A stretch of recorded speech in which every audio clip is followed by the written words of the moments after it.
皆さんこんばんは。SSDC の牧田和也です。今日はですね、第2回シンポジウムに参加いただきまして誠にありがとうございます。今回もご覧の SSDC 会員企業のご支援によりお送りしております。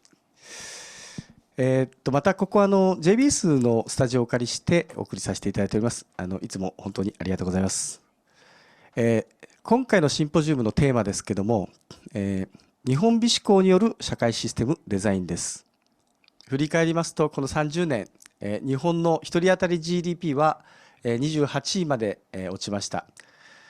経済成長を全くしていない失われた30年というふうに言われております。私の従事している IT 業界を見ましても、常にアメリカのシリコンバレーの今を追いかけた30年でございました。確かにですね、GAFA を代表されてシリコンバレーの製品というのは非常に多いわけですし、でまた魅力的でとってもダイナミックです。でそしてですね、現在も変わらずにその考え方から手法までに至るまでですね、我々はそれを追いかけて今もやっております。これは非常に先進的でいいことなんですけども、果たして我々がですね、じゃあその間何を一体ここから生み出してきたのかということが今回の問いかけでございます。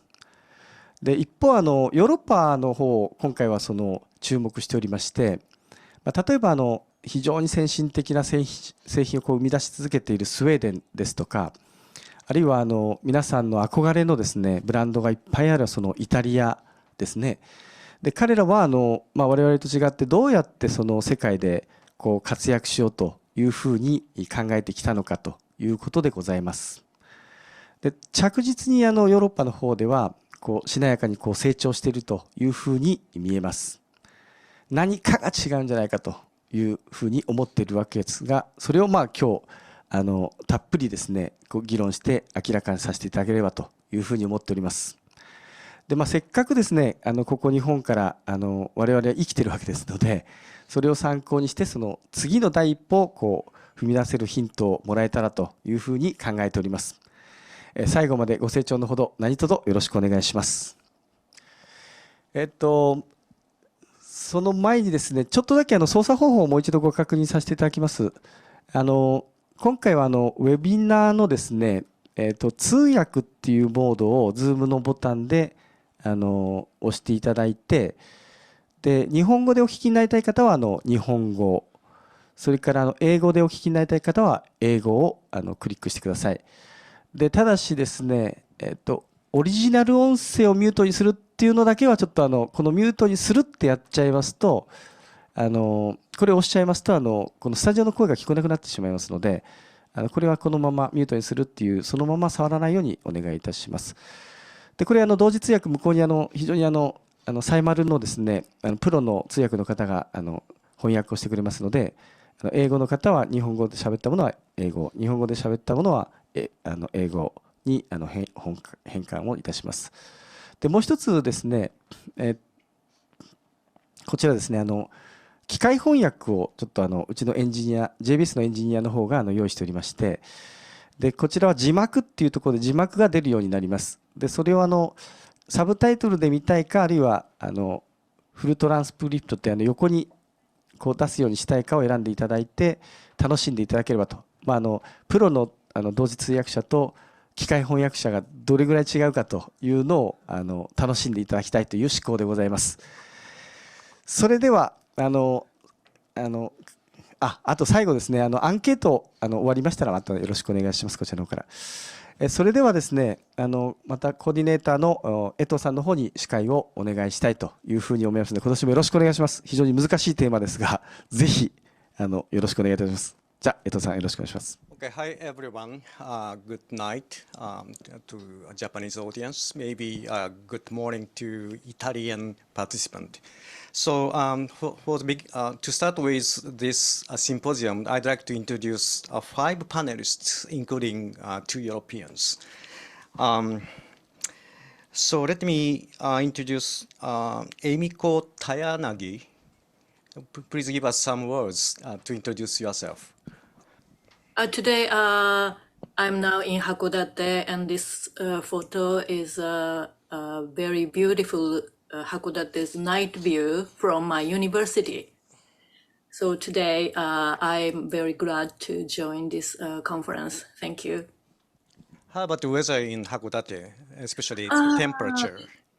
Little bit cold. A bit cold, okay. Yeah. Around, but not under 10 degrees. Nice. Much better than northern Italy, anyway. Let me introduce next guy, Fulvio Moschetti, one of old friends who used to live in Yokohama. Fulvio, could you give us some words? Yokohama, right? Yeah, good morning, everyone. First of all, thanks for the invitation. It's a really interesting topic. It's a great pleasure for me to join you today. I'm an engineer. I work at the European Patent Office, and I used to work. I had the pleasure to work with Etoh-san at the beginning of 2000 at NTT Docomo, and my field of specialization is basically MPEG and multimedia.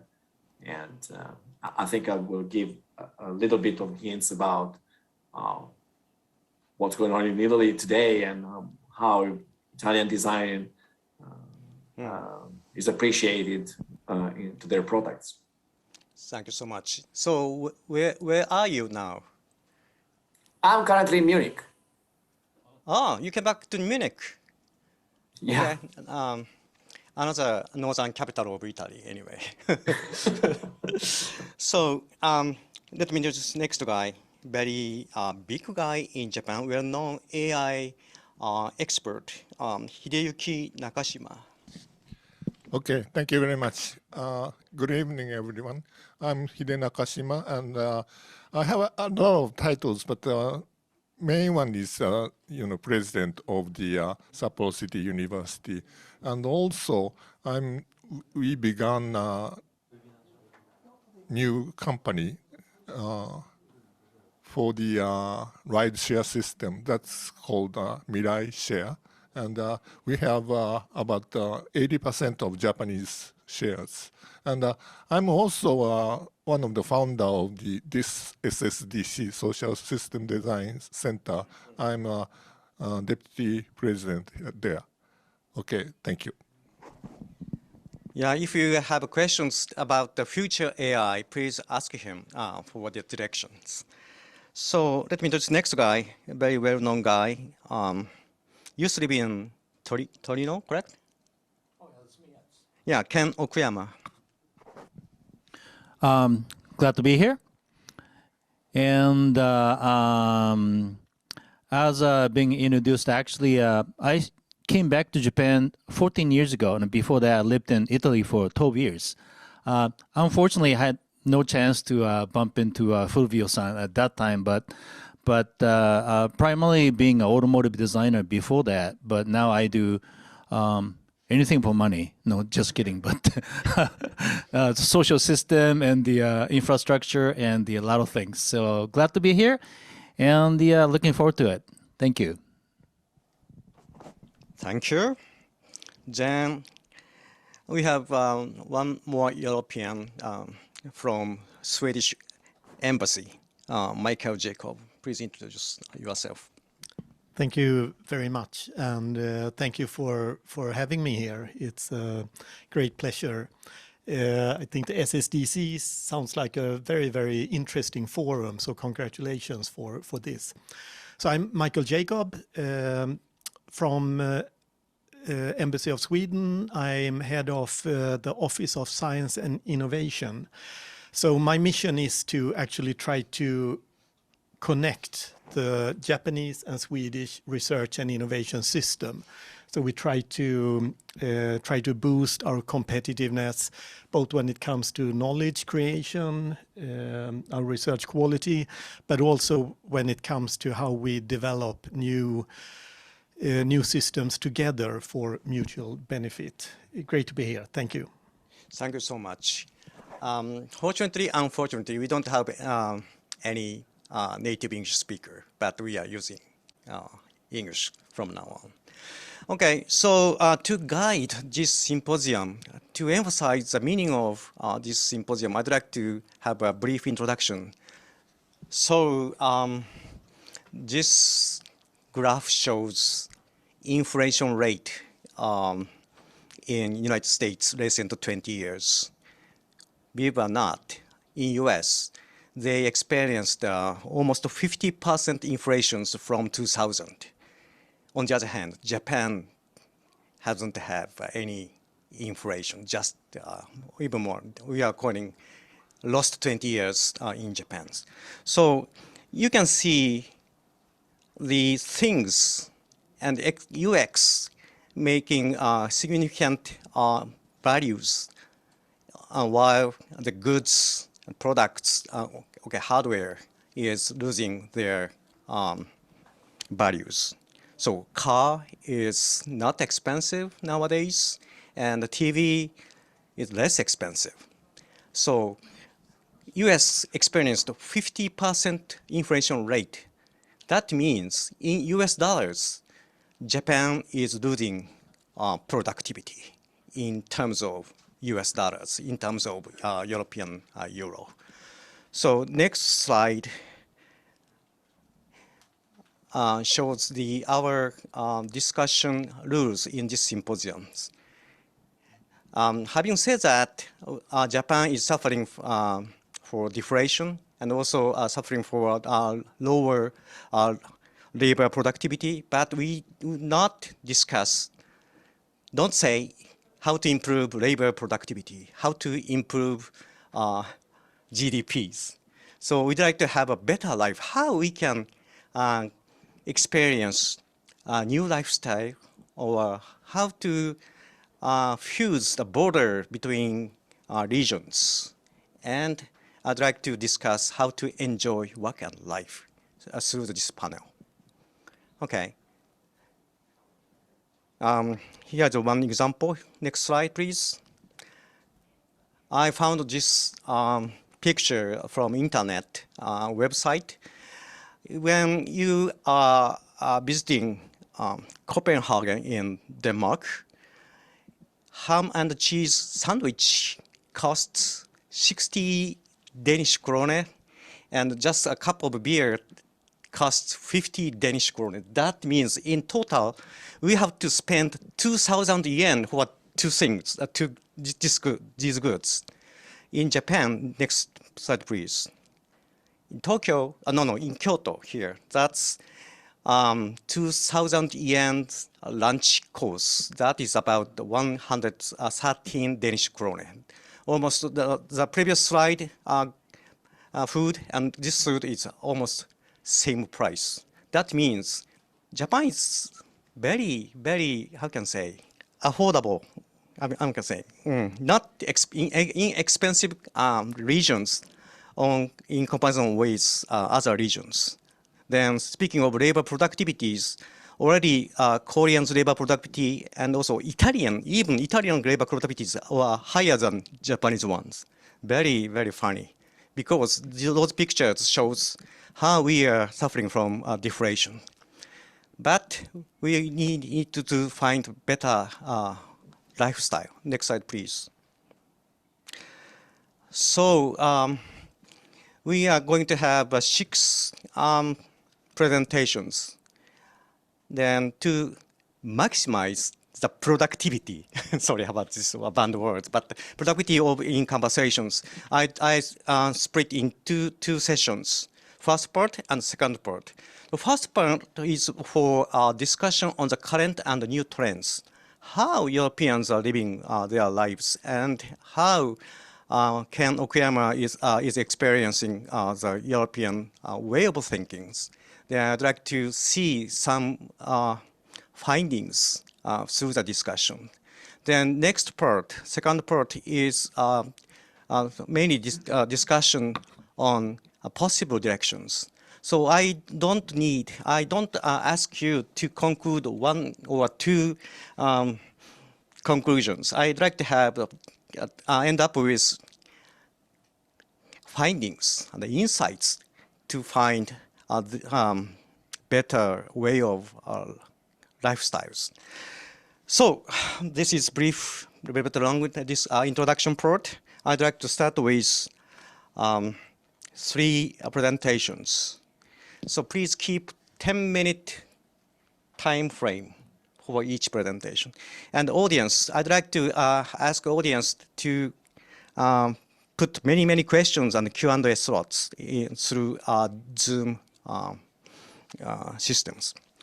So at the beginning, for the first speaker, let me introduce first speaker. It's Michael Jacob, correct? Then title is How Being Lazy and Expensive Can Make Life Better. So please give your presentations. Thank you so much for the introduction. So I'll be speaking about Sweden and Sweden as a country, what type of solutions that we try to bring forward, something about our society and cultural aspects, and also a bit on our future direction. I chose the title, How Being Lazy and Expensive Can Make Life Better. And this is, of course, that we try to simplify things as much as possible, and we have in the Swedish society we have a lower span also between kind of wages, which means that we the whole time have to really become more effective and do things better. Sweden ranks quite high in innovation globally. Since the European Union started measuring, we have been number 1 among EU countries. We are number 2 globally. We rank high among the sustainability index, as well as in countries having the best business climate.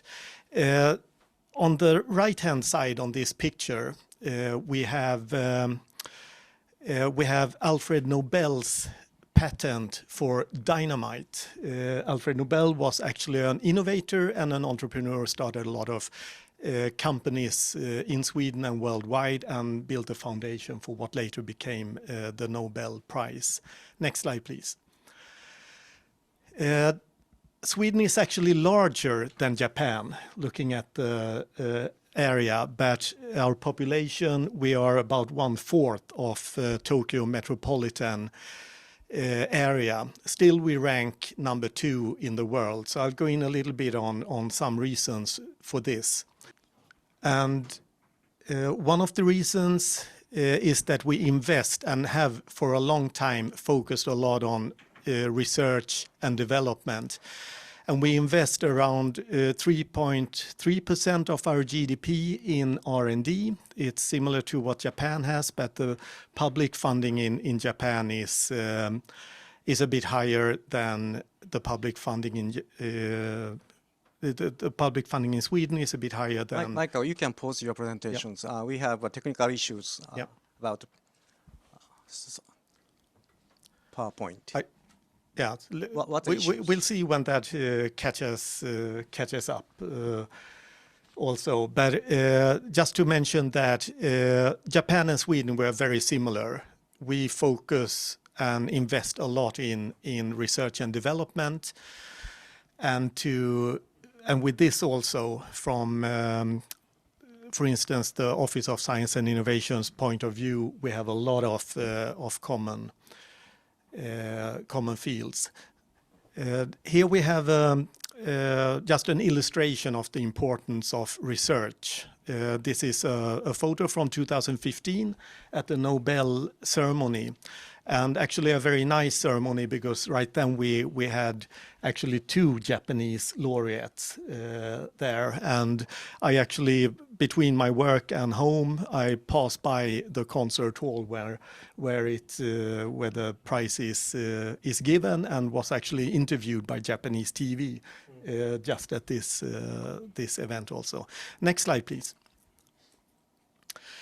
So our culture, I believe, is very important for our innovation performance. So, for instance, we have fairly non-hierarchical organizations, and this means that it's a very big openness to question authorities. So when your boss comes and says something, you actually can raise the question, well, is it really so? And you can have a very constructive discussion. We have also equality between men and women, and this means that we make use of not only that we get diversity, but we make use of the whole population, and we get a lot of influence, and the solutions we have will be better. We have free education, and in our education system we also try to foster critical thinking.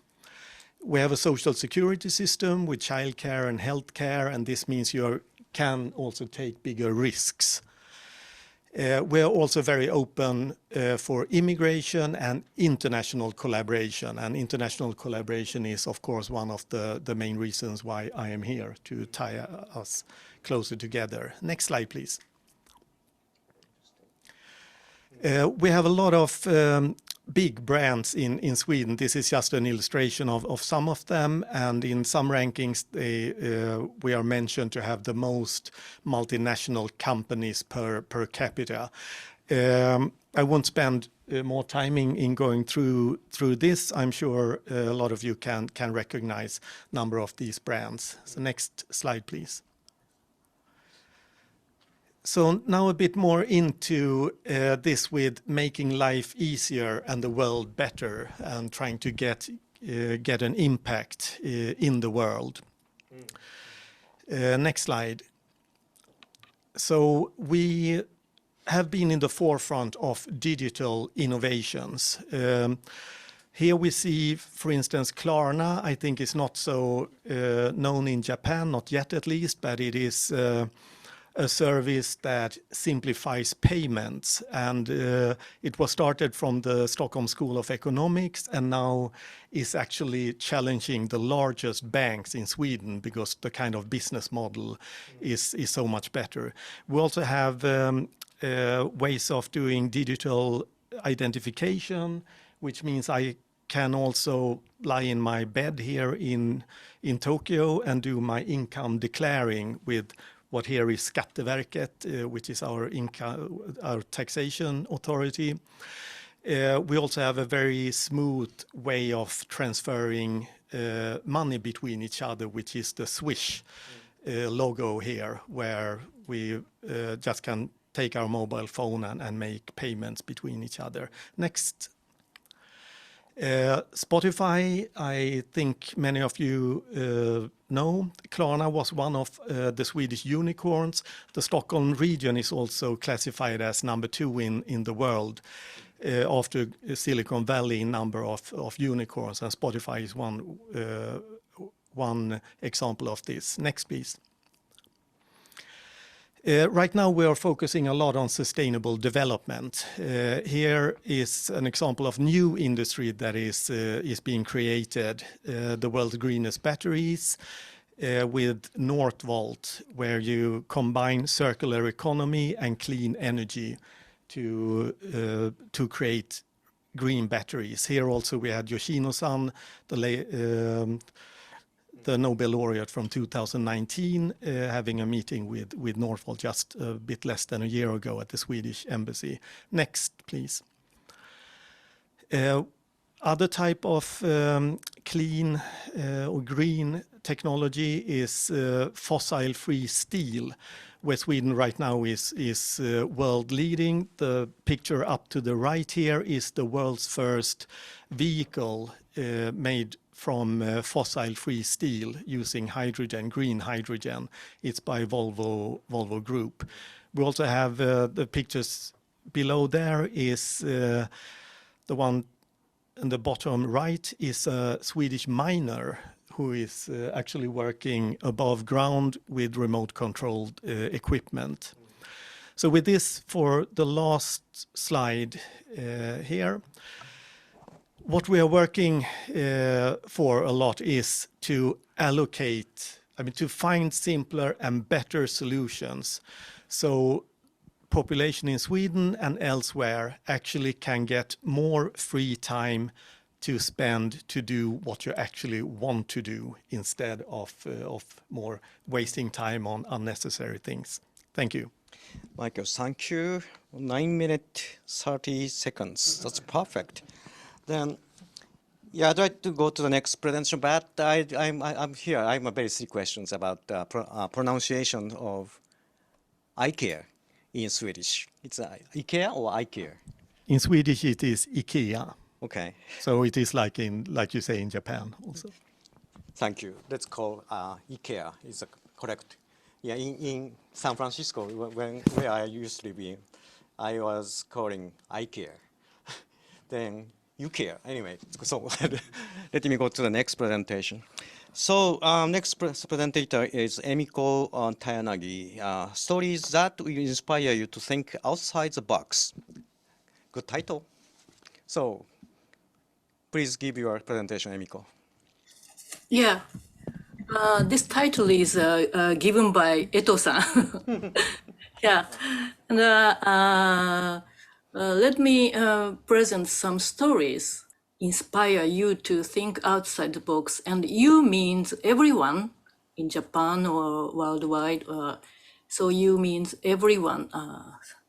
I'd like to talk some stories from my viewpoint of my this hybrid career showing here. I have a planner and editor and consultant at first, and also freelance researcher since early 2000s, and also besides journalist in residence at ICE,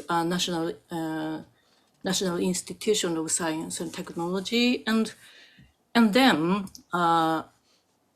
I became a professor. So I have this hybrid career, and I have been studying on regional innovation system, comparing EU countries at this second point. And Japan since early 2000, as economic globalization has widely and deeply extended its worldwide industrial specialization. Of course, wealth of the global economy has concentrated in limited some advanced regions such as London, New York, Tokyo, and some borderless areas of northwestern Europe. But on the other hand, in these 20 years, a hierarchy of cities, regions, and local communities has changed drastically. So not only global competition, but also cooperation among regions have been generating for their own survival.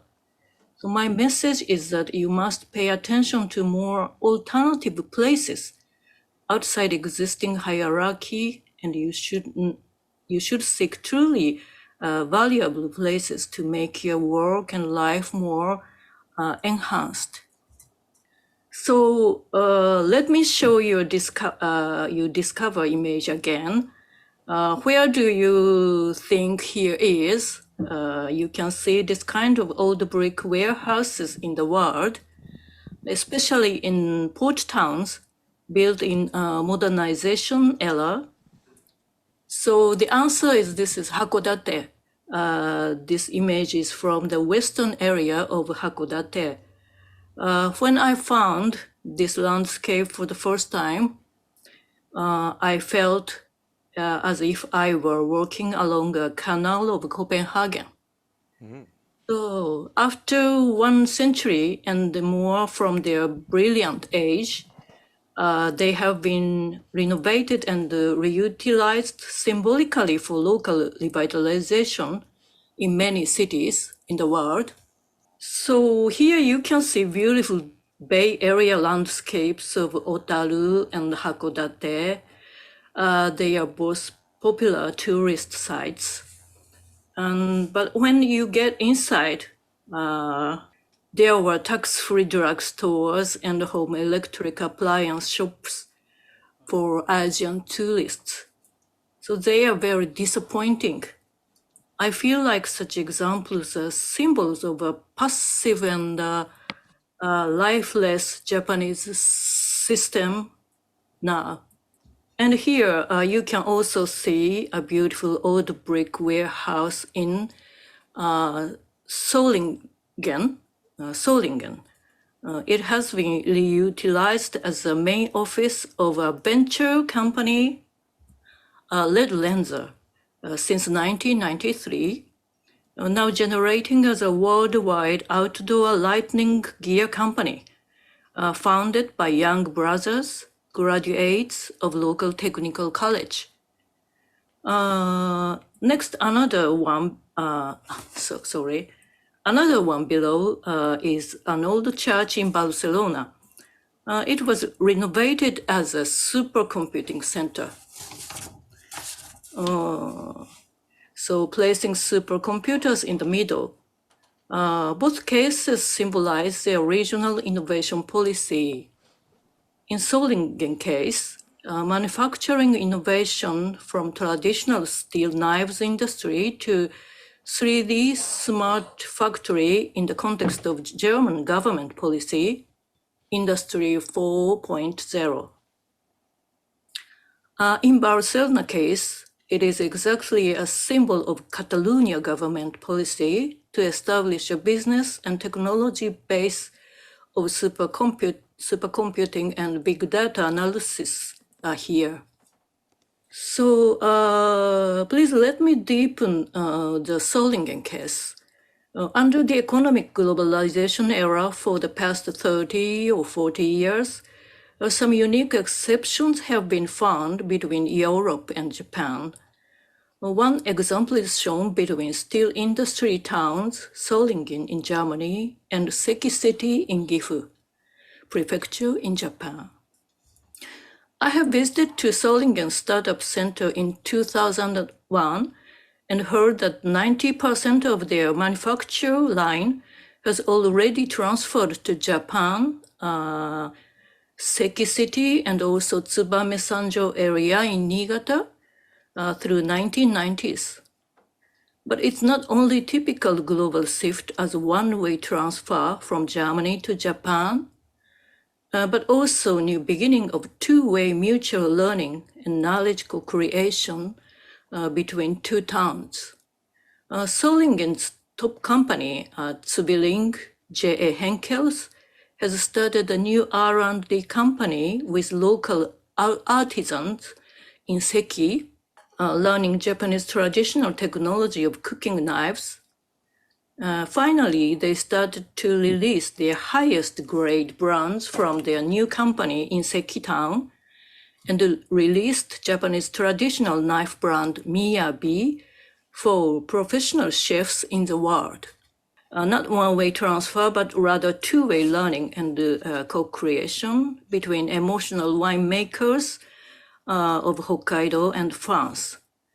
And French artisans, led by the president Etienne de Montieu, he is Etienne de Montieu, have settled and cultivated on vineyards in Hakodate and already released their vintages only with Hokkaido grapes since 2000. The reasons why they chose Hakodate are very simple: soil and climate. And of course, there was already a successful winery already, Norakura. He is the owner of Norakura, as a pioneer who started to settle in Hakodate in 2012. So French and Japanese people have started exchanging various information and knowledge each other here, Hakodate. And besides that, they also have started open seminars for newcomers to winery business. And the number of newcomers to winery business have been rapidly increasing in Hakodate area these few years. Until just 10 years ago, nobody in Hakodate expected such a thing could happen. Yeah, but it happened suddenly. Here, another meaning, another message is, why not join in reviving smaller regions? So they have been increasing the number of reviving small cities and micro-regions in Japan as well as in Europe. The most representative case, I believe, this Kamiyama village in Tokushima Prefecture, having only 4,700 inhabitants, but have been increasing by opening of IT venture satellite offices.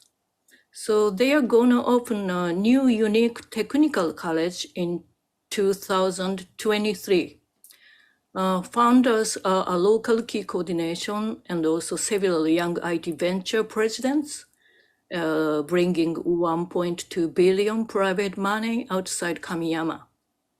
So this is so amazing and exciting case, I think. This Itoshima city in Fukuoka, 100,000 inhabitants now, and rapidly increasing now, and got third position of small brilliant town worldwide index in 2021 by web magazine of Monocle. These are just examples. So, and I make a conclusion in brief. My message is at first. So in this globalization era, regional cultures have been more open for each other. So they seem to become more and more similar and disappear their traditional cultures and styles. But on the other hand, their endogenous characteristics continue to revive themselves and lead to exciting global collaboration to invent the future, something alternative futures we never expected. And you should rethink where you ought to work and live to enhance your own productivity. You should choose a particular region, city, or town, not for existing economic society or system, but for just yourself, who you want to be, not who you were. That's all. Thank you. Yeah, thank you so much. I loved your statement focusing on individual productivity and brilliant small regions, collaborations across the border. A very beautiful statement. Thank you. Okay, let's discuss that topic later. So the last speaker at the first session is Ken Okuyama, commodity premium commodity. Sorry, I'm not sure about this title. So please introduce the title and presentations, please. Thank you. Actually, I just changed the title this morning, so I know that your paper is not updated. But anyway, since I am a designer, I decided not to talk about a design. And based on my past, in a way, European and American experience, came back to Japan, as I said before, 14 years ago. A lot of assumption that Japanese people think who they are quite different. And I discovered that the difference to be very interesting, but at the same time, it might give you some hint of where Japan could go. So I'd like to talk about just a few points. And the title now is actually the Nihonbi, the true value of Japanese beauty. So let's go to the next page, please. Well, I won't talk about my career. You can look into the website and whatever you're going to find is half true. So thank you. Next. The point about the Japanese beauty, people think that it's simplicity and the minimalism. But in fact, quite often the simple design is not made simply, or it is not constructed simply, or all the elements of design, simple design, is not simple at all. For example, Japanese culture, I believe that includes a lot of contradiction. It is a contradiction of many different elements, but it's refined so well and looks elegant. Just like a person who has a lot of contradiction in him or her is elegant, but because of all the work that this person has been doing in his or her lives. Japanese culture in the very same way, it has a lot of elements of Latin and German. I don't know if nothing against the country name or the culture, but the Japan has both elements in its own culture. So many times, for example, when I was lived in Italy for 12 years, I was stopping at the red sign in Torino, and somebody hacked behind me, pop, pop, and come on. The guy came out to me and said that no one's actually coming across the intersection. Why don't you decide to just go ahead? And it's a red sign.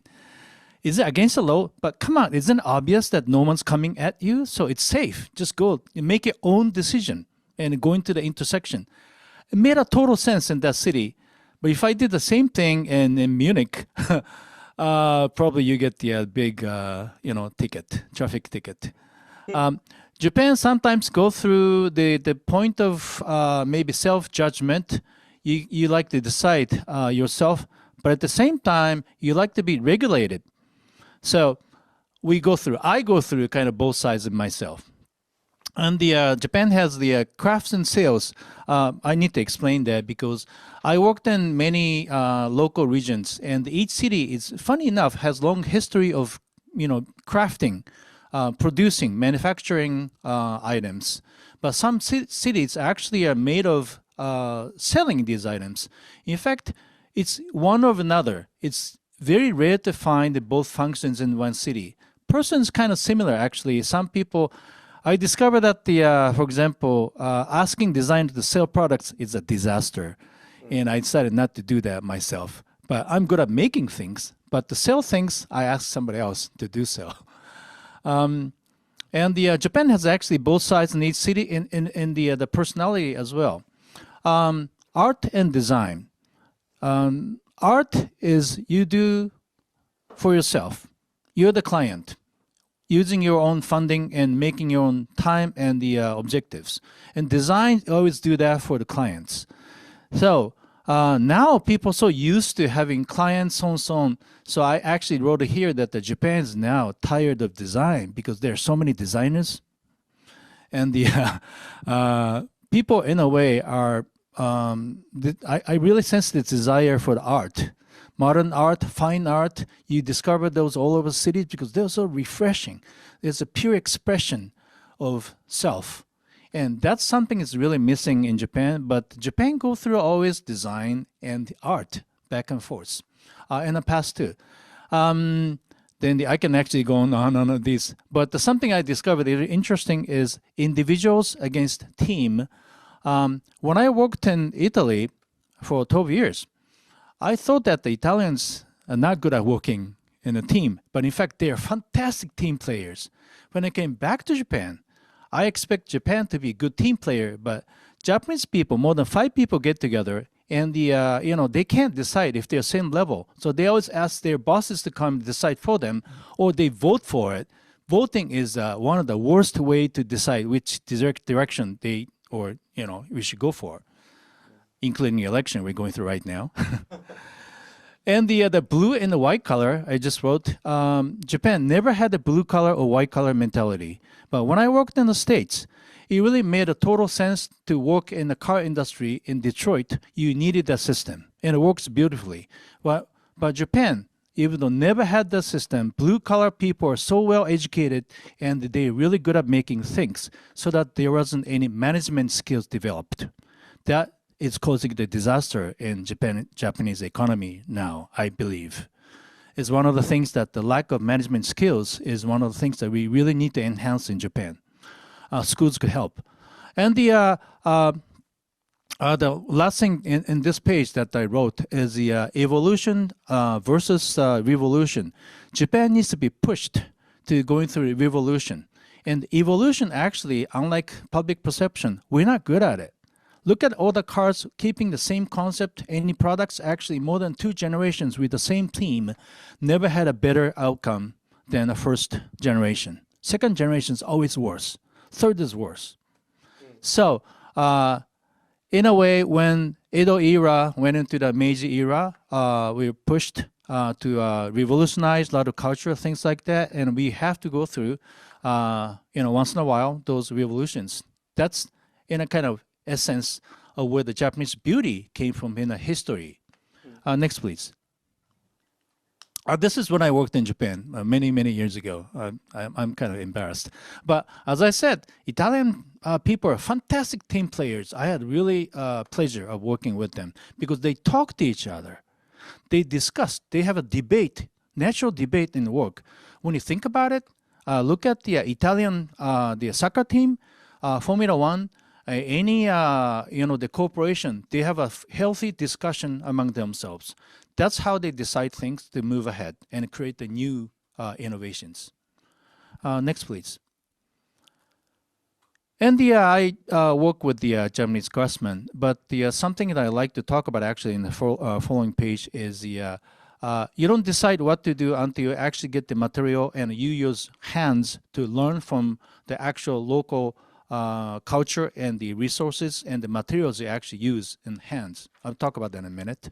Next, please. Now, this is something that I originally wanted to talk about. Being a designer, I always deal with the commodity and the premium products or luxury products. Japan always got into the mass production of the commodity the pricing.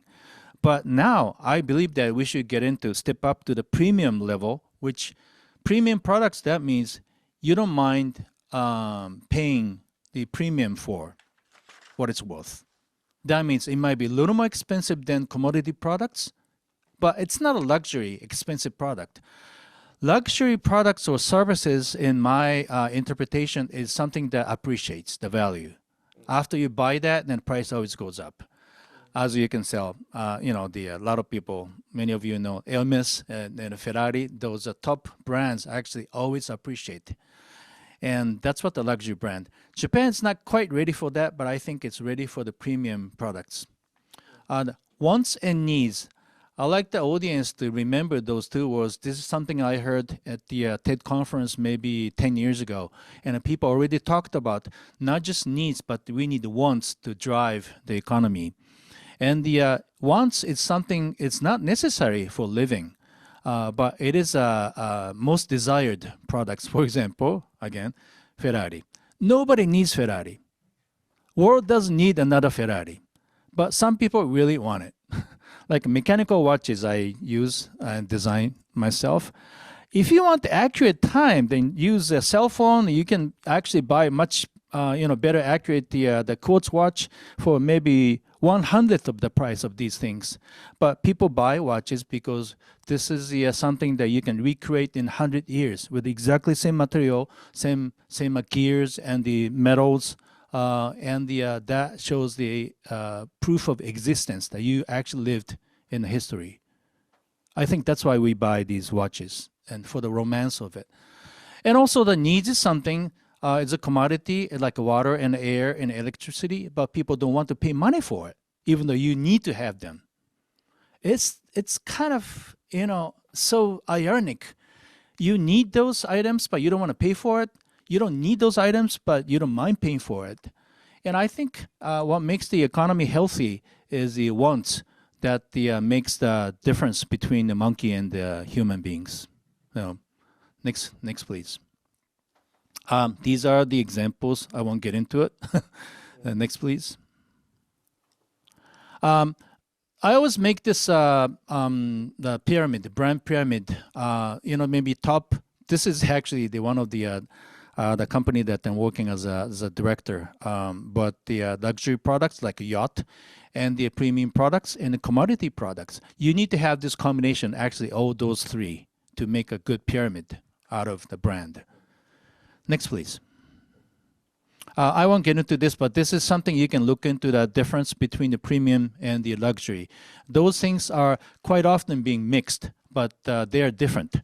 So, and the last page is, I think one of the last pages, is the, it says, inspiration never falls from sky. People ask me, how do you get the inspiration? It doesn't come from the sky. No, it never does. It comes from your brain.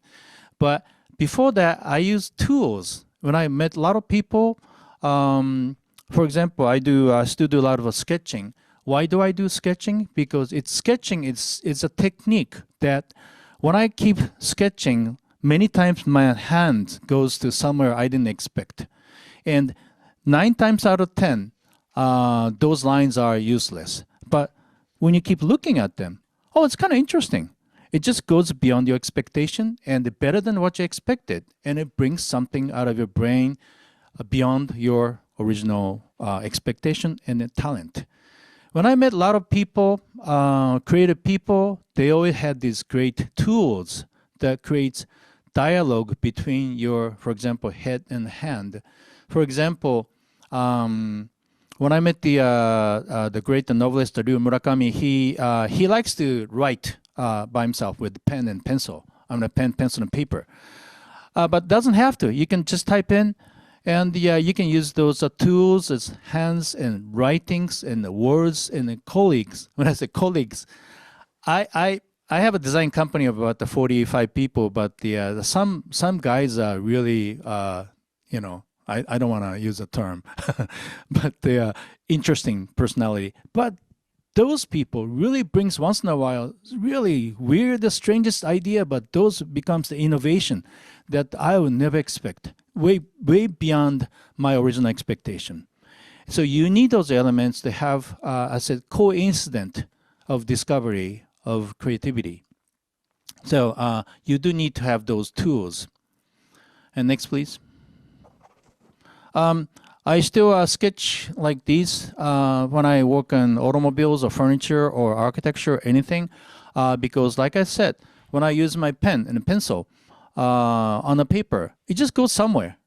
You can never draw perfect circle as human beings, but that's what's the beauty of being, you know, the designer and sketching on a paper. We have been doing this for past 20,000 years, and we will be doing for another 20,000 years for sure. That it's a great tool that the human has for enhancing creativity. And next, please. And when I came back to Japan 14 years ago, I taught at the Nihon Genkijuku for about 2-3 years. But it's not for the students. I mean the students, but the people work during the day and they come to this class for 7 months. And twice a week, and the only thing I did was to teach them about how to get into the discussion. When somebody else is giving a presentation, I allow them just during the class, just raise hands and cut right into the presentation and disturb them and give them opinions. Don't wait until the end of the presentation. That makes the dialogue a lot more alive and the exchanging opinions and the healthy conclusion. So Japanese people sometimes are too polite to write down opinions and wait until the end, then discuss at the end. No, then they forget about those things. So when it's fresh, just get into discussion. That's how a lot of people outside of Japan debate. I think this is the last page, or maybe yes.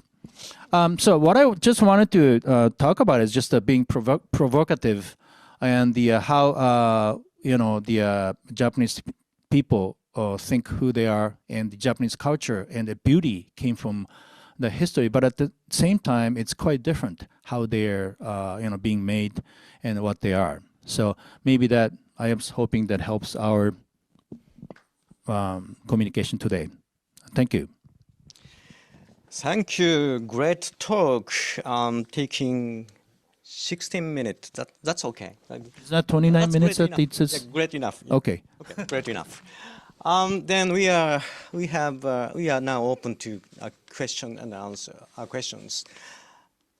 But okay, let's have a 20-minute Q&A if possible. So let me encourage audience to put questions. Even it's okay to put your questions in Japanese. Then someone can translate. So the first question was already I answered. Okay. Yeah, we got the questions from Iijima-san to Ken. So Ken was suggesting so Japan industry have to pursue premium to achieve the premium product services. We need blue collar power or white collar skills. So which one? Of course, we need a blue collar, quality and quantity, and also white collar skills. But what is the major factors to achieve premium services and products? That's the questions to you. Oh yes, thank you for the question. Let's see. Let me put it this way: premium value or the premium price that you pay extra shouldn't exceed maybe more than 20%. I think it's about 10 to 15% you pay extra compared to the other competitive products I would buy. Maybe max of 30%. Because it becomes, different category. To create that extra value of 15% or extra price cost of 15%, there are many ways of doing it. One is, for example, have a connectivity to have a certain maybe philosophy behind it and the utility behind it. For example, the reason why I use, the cell phone with the Apple mark on the back is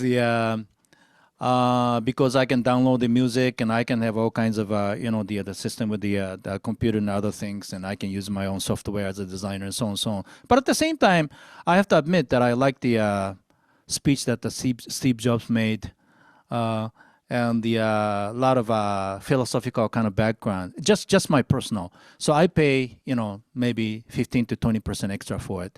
Kokuyo made the famous campus notebook, which really lasts longer than the competitors.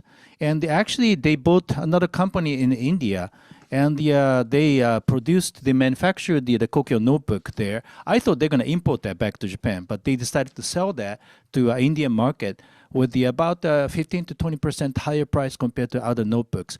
But those books last longer, and you know how much Indian people care about the education. So it was really worth for those parents who just buy those notebooks and give their children that notebook. Really it lasts longer, and you can really study well. That's another example. So do you need the craftsman? Whether you categorize those people for a blue collar, white collar, sometimes you do to create a extra value that you couldn't do in mass production. Sometimes you don't, if the planning is right and the concept is right. So that's my answer. Okay, the answer is that depends. White Yes. color, blue color, issues. So please, I'd like to encourage the audience put questions more to Q&A through the Zoom systems. So, okay, panelists, do you have any questions each other? Okay, Nakashima-san, please. This is not actually a question, but my thinking of my childhood, listening to Okuyama-san's talk. The era of my child age was Japan was a kind of very, very poor country. And through the education of my parents, I was taught. For example, my father used to say that you don't buy things because you want it, but you do buy things because you need it. And that's the opposite of what Okuyama-san is saying. But that kind of thinking is basically imprinted in my brain. And many years later, the Sakaya Taichi Sakaya, the famous writer, in his lecture, he told us that Japan favors the hard labor and plus kind of stoic life. And if you combine those two, then the result is that less or minimum productivity. If you labor and produce a lot of things, then you become rich. And that kind of thing is, I think, that kind of basic in our framework of thinking. And I'm not sure if these young guys these days are different or not. But so if any of the young listeners can say something about that.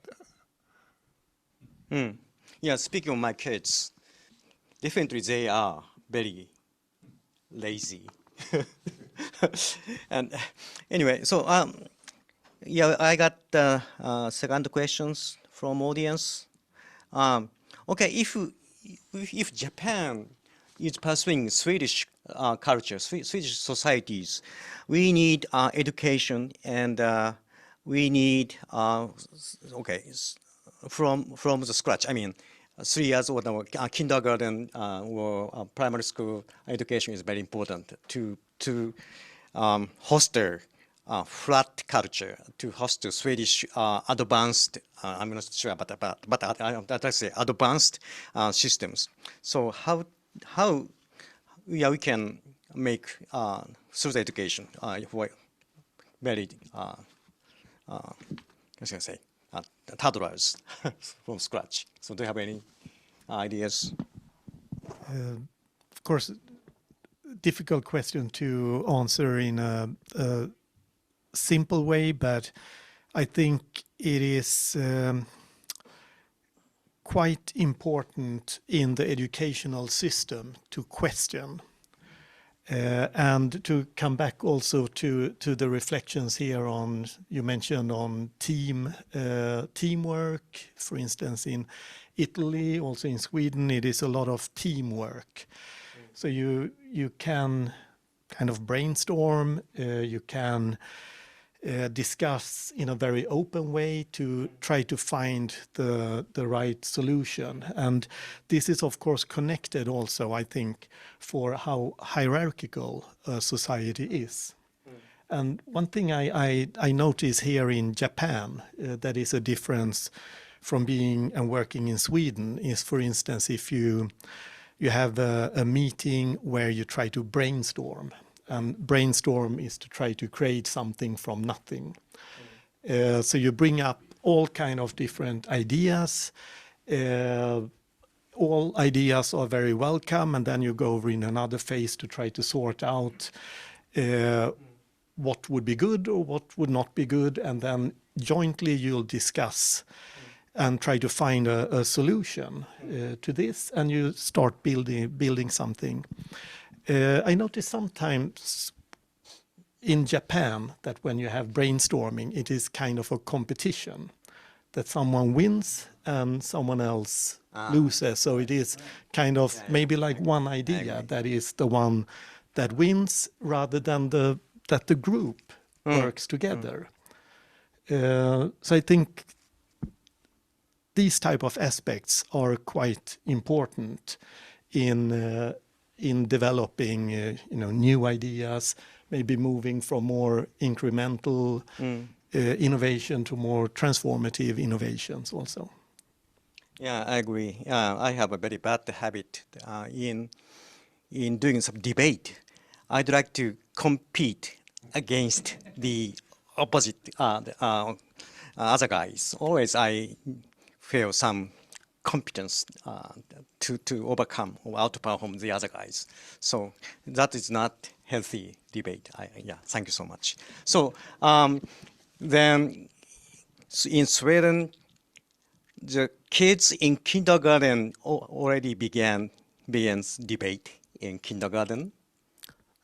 Yes, more or less. Wow. And also in the schooling system, you try to have a critical thinking all the way and try to work together. And in the Swedish innovation system also, there have come a lot of more disruptive or radical or transformative innovations, but often they come when we collaborate. And collaborate also between different actor groups. So it could be universities, academia, public sector, and so on. Understood. Yeah. Wow. Interesting. Okay. So let me put a question. Do me a favor, Fulvio. Fulvio, can you hear me? Fulvio, Yes, can you hear me? I can hear you very well. Do you have any comments on the presentations? They are very interesting points, and obviously, I'll be I'm much more curious about the presentation of Okuyama-san, who has spent so long time in Italy, and I think is really quite knowledgeable of the Italian culture and the Italian country, and can better compare with Japan, certainly. And I think I appreciated a lot one passage when he says Japan is a little bit in between Italy and Germany, if I'm not mistaken. And I lived only 2 years in Japan, but I think that's exactly the point. Is a little bit in between German mentality and Italian mentality, and there are a lot of commonalities between Japanese, let's say, culture and mentality to the Italian. I think that's certainly a point. Maybe we have a better team spirit in Italy. I don't know how it is, let's say, developed, but probably, let your kid play football. That's the best way to teach how to, work as a team. When hearing Germany and Italy, I'm always joking this. Tokyo is like German city. Osaka is like Italian cities. They fond of breaking laws and no lines. So anyway, Ken, do you have any comments on his observation, Fulvio's opinion? Right, that when the football team in Japan, I was talking to, I think, Nakata once. I had a chance to meet him in a party. And it's weird that in Japan, director says one thing, and in the field, nobody talks and just plays. But Italy, it's full of discussion in the field, talking to each other. It's kind of interesting that you get, they decide which way to go and what to do amongst each other based on the major direction that's given by directors. That's kind of like what the, corporation or any society could take. So I liked working in Italy for actually 12 years. But if I'm asked to go back or not, that was tough 12 years. But anyway, to the point of the Nakashima-san saying that now the people, younger audience here, have a different kind of a lifestyle that people went through, going through to grow up. It's almost like people have everything in hands in life, so they're not hungry anymore. I'm sure when you're a child, you're hungry. And even when I was a child, I was hungry. In a way, hungry for the culture, hungry for the food, actually. But to sell food to people who are not hungry, it's pretty tough. I feel that's something I have to do in my business. Being a designer, I have to feed some people who just had a dinner, but what would they want to eat? That sort of feeling that I have. I don't know. It takes a different mentality. Anyway. Yeah, great discussions. So I'd like to Emiko's. I gotta put questions to Emiko's. So you are saying brilliant small towns in Japan have a lot of opportunities to have a good life. So how we can make that such a brilliant small city? It's very difficult, but so it's necessary. Most important point is leader.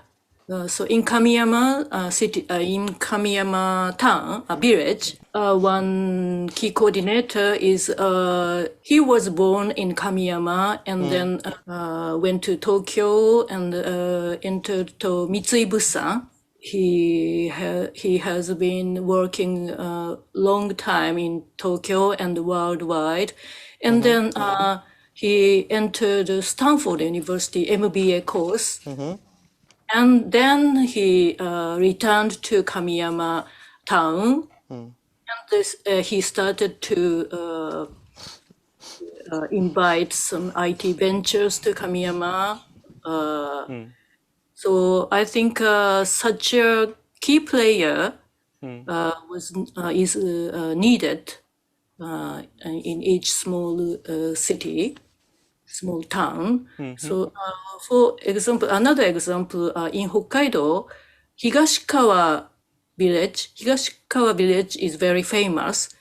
In case of Higashikawa, the president of the town, he was so brilliant leader, and he introduced new photograph festival, like どこだっけな? Yeah. So Okay, anyway, leadership is very important. So, Mike, you have some comments on that. Just some reflections concerning this with regional development and also challenges that I think may have both in Japan and in Sweden. As I mentioned, Sweden is a larger country than Japan, but a quite small population, and this means we have regions with that are very scarcely populated and also have problems that people move out from there. But the recent decades, we have been trying to focus more on sustainable development and bringing forward solutions to societal challenges. And with solutions to societal challenges, there we have the logic that it's not only Sweden who these solutions will be of interest for. So the two examples that I showed at the end of my presentation, one on green batteries and another on green steel, both of these are actually very far up north in Sweden. So it is extremely scarcely populated and a lot of people have been moving out. And what we see right now is a real rush to go there. So now they're having problems with housing and so on. And both of these companies are then delivering more green solutions that the rest of the world can use also. So I think this can be a way also in steering a system to revitalize also more scarcely populated. Michael, could you summarize what is the key factor, key or trigger to make such success? One important factor for both of this is green energy. So at least one factor, for instance, the fossil-free steel, they will use hydrogen to reduce the magnetite. So is that the regulation? Is that the philosophy? Is that some sense of beauty? What makes that green, carbon-free directions? The culture-wise? Yes, and basically yes, the simple question. But we have for quite some time tried to steer also our research and innovation system more towards sustainability and to bring forward products and solutions that will not only be better for Sweden but be better for the world also. Okay, time is running up. Maybe we'd like to put two questions more, and then I'd like to conclude this first part of session. So one comment from audience that says he or she, I'm not sure, he or she says the team working is Japanese very unique function. She thought. But when hearing Ken's presentations, Italian has teamwork power. It's not. She's not expecting that observations. Why Italian has teamwork? It's very.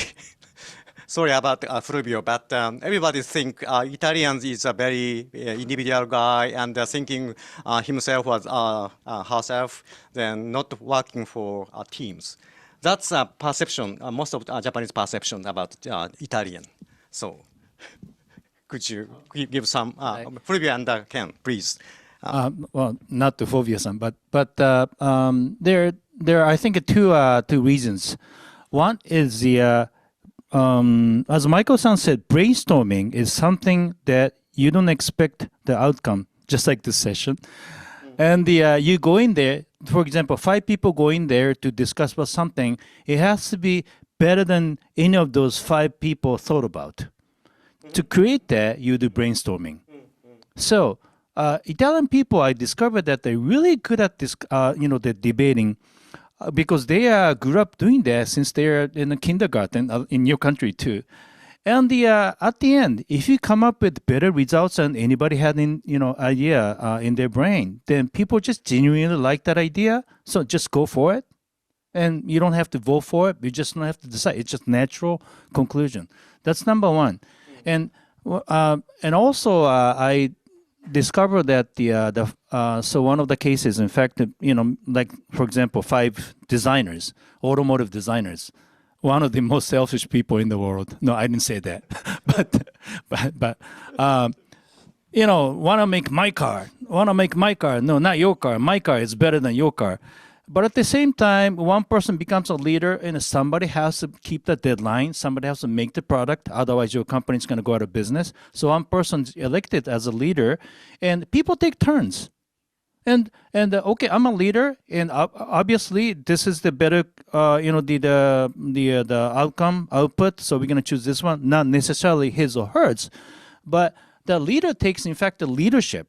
The leadership, I think, is really critical, that let people believe that you can decide the best in a team for the project, and takes a lot of convincing other people that when they do that, the choice is natural. So you don't have to discuss about it. It just, you go for it. And quite often I see that example in Italy. In Japan, unfortunately, before you go to the meeting, normally the results are already, the nemawashi, coordinated, and what to say, what not to say. And I'm kind of person who always says something not to say, and never be invited for the second meeting anymore. Kidding, but happens sometimes too. So I think we need that sort of natural debate that is in an equal level, and from true creativity, freedom, and that's a true democracy. And at the end, you choose something, and we all go for that choice. So I saw that. So, Fulvio, you have 30 seconds to make additional comment on Ken's comment. Yeah, I think the question is a very good question, actually, because in Italy, teamwork may turn up into a complete nightmare or a fantastic collaboration. It depends if all the persons of the team really decide that they want to work together and achieve something together. If they do it, I think the team working in Italy can reach a level that is difficult to find somewhere else. Interesting. Very interesting. So we exceeded the 6 minutes for a predetermined schedule. So let's conclude the first session. Thank you so much for your discussions. So shall we have how many break? 7-minute break? Okay, 7 minutes break. So let's come back to this Zoom systems, 7:30 p.m. in Tokyo time. Thank you. So 7-minute break. Back to the second part of this symposiums. I'm Mick Etoh. I'm not Irish, but you can call me Mick. Okay. Okay, no laughter. I have a professor position at Osaka University, but I'm living in Tokyo, Shinagawa. I love Shinagawa. I like very well-organized city functions. I was heavily drinking last night because my favorite Hanshin Tigers lost the championship race last night. Then I'm having very bad feelings this morning. Anyway, so I'm a professor, and also I was ex-venture capitalist. So let me go to the next slide. Next slide, please. Next one. Okay, so then I'd like to discuss the innovation engines of several regions. The first one is my analysis about innovation engines of Silicon Valley. US, located in United States, they have a big market and good VC ecosystems. I was part of that VC ecosystem. Then, next, quick please. So top-notch talents get together in Bay Area from San Jose to San Francisco. So that is innovation engines of Silicon Valley. Next slide, please. Then I don't like such a simple, very straightforward simplifications of innovation engines in China. But my perception is they have a big market, over 1.2 billion population, and manufacturing ecosystem is very good. And they have, quick please, passion for wealth. So they like to be rich guys. So that's the innovation engines of China. Then next slide, please. So you can understand in US and China, they are good at productivities in terms of software, in terms of hardware. So productivity is a buzzword in those regions. But in these symposiums, I'd like to focus on another one. Next slide, please. So speaking of my kids, they don't have any interest in social success. My kids prefer better so a way of life, a lazy and expensive life, as a Swedish culture defined. So next slide, please. So maybe Swedish or Italian ecosystem is somewhere between how can I say? Let me correct my words. Japan's somewhere between Europe and China or United States, briefly speaking. So they, speaking of Europe, that's my perceptions. They have citizens and advanced, diverse society, and next one, artistic taste. So maybe this is in good accordance with Ken's insights. We need some taste that brings better life. That's my observation. So artistic taste. In these symposiums, we call that Nihonbi, beauty of Japanese culture. So that could differ region by regions, but I'd like to discuss artistic taste in this session. So next slide, please. So then nowadays I was saying, forget about labor productivities. Let's follow Italian life. So one of my friends still riding Ducatis, very, very, how can I say, expensive. I think it's a luxury class in Japan to buy this Ducati. Believe it or not, there is no spring valve. Very, very complicated mechanical engine systems. Then someone prefer that mechanical one. And also someone like Italian shoes and foods also. So then I'd like to go to the next slide, please. So this is it. This is, do you know, wet tips in chopsticks? Maybe some of you don't know why luxury restaurants or Japanese hotels are providing wet tips. because to avoid seeing some soup to inside of wooden tools, to avoid to have some soup in.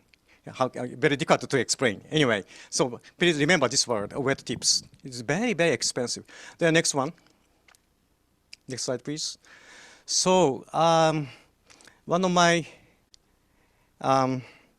observation comments is we need to brand the culture values like Italian does, like German doing. So we have good culture to sell, to monetize. According to Ken's wordings, we can put 15% expensive products, services, maybe 50% in luxury ones. So we need something to pay more beyond the materials, beyond commodities. So next slide, please. Then this is a very, very famous, well-known restaurants of mistake orders. It's very interesting movies. Let me show some 2 minutes long YouTube, so you can see what is doing in this restaurant. So please.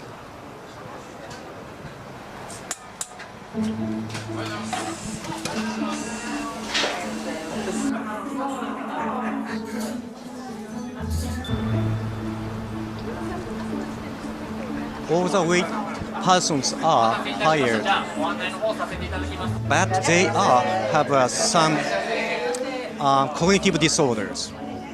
They cannot take order correctly, but they can speak. They can accommodate the guests. すいません、ありがとう。もう助かっちゃいますよ。順繰りに回してね。一番最初がいいですか？ So who is happy? Who is happy? Wait persons, guests, and the people related to this お待たせい activity. たしました。これはね、恋人。なんやったか。バーガー注文なさった方、私です。本当に間違いじゃないと思います。そうですね。白だし担々麺はThere is additional values behind foods, right? それ知らなかった。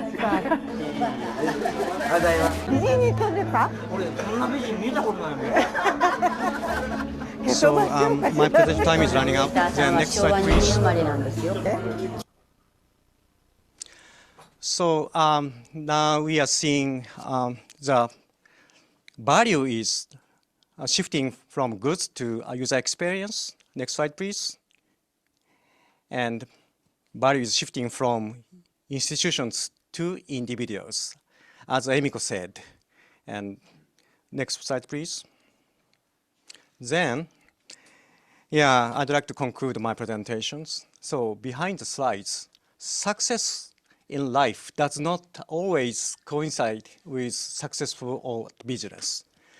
Develop talents and as worldwide individuals. Brand the cultural value of the society. Then technologies exist with the above directions. So Nakayama Sensei will cover the last bullet, I guess. So thank you. Now, we'd like to have next speaker from Munich, Fulvio. Could you have your presentation in 10 minutes? Yes, I need to share the screen. Great Swedish scholar, anyway. Yeah. So basically, as I said, it's a really great pleasure to be here. And I'm an engineer. I'm working at the European Patent Office. Actually,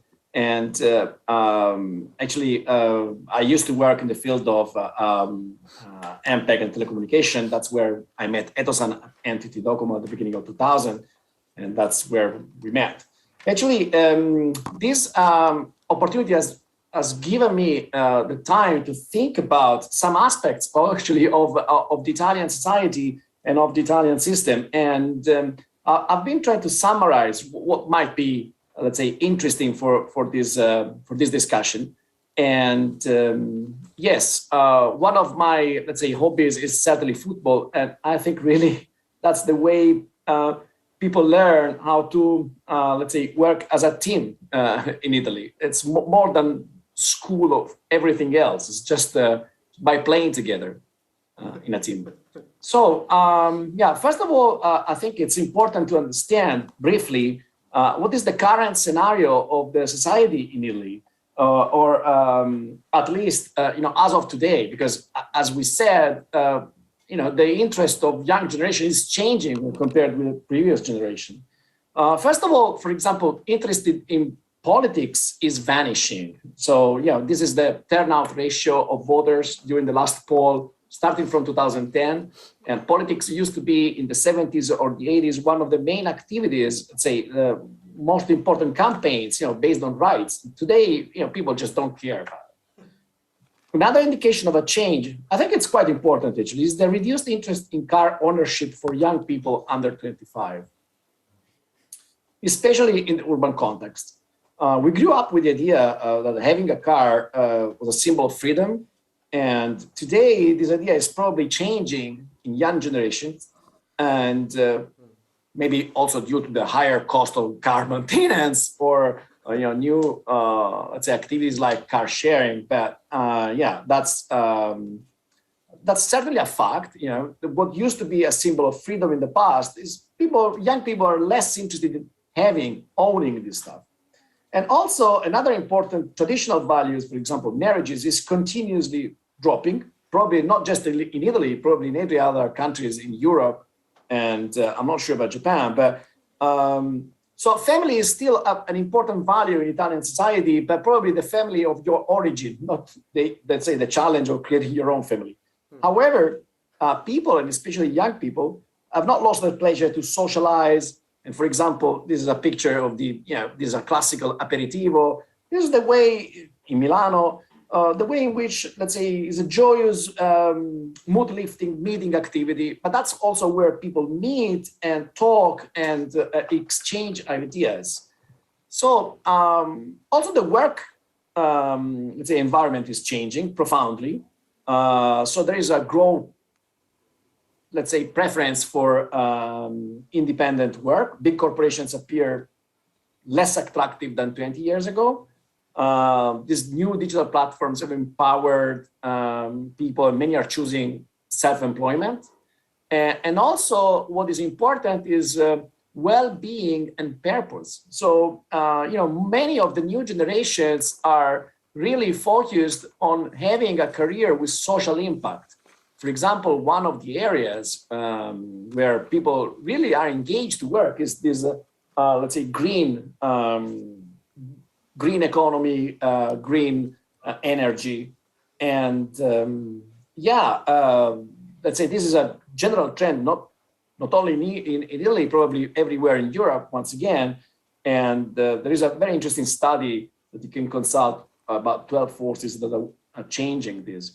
Now, in all this challenging context, and with the presence of endemic entropy in the Italian society, continuous absence of long-term governmental policy. Italy is different from Japan. It's probably different also from Sweden. The government basically doesn't exist for long-term planning.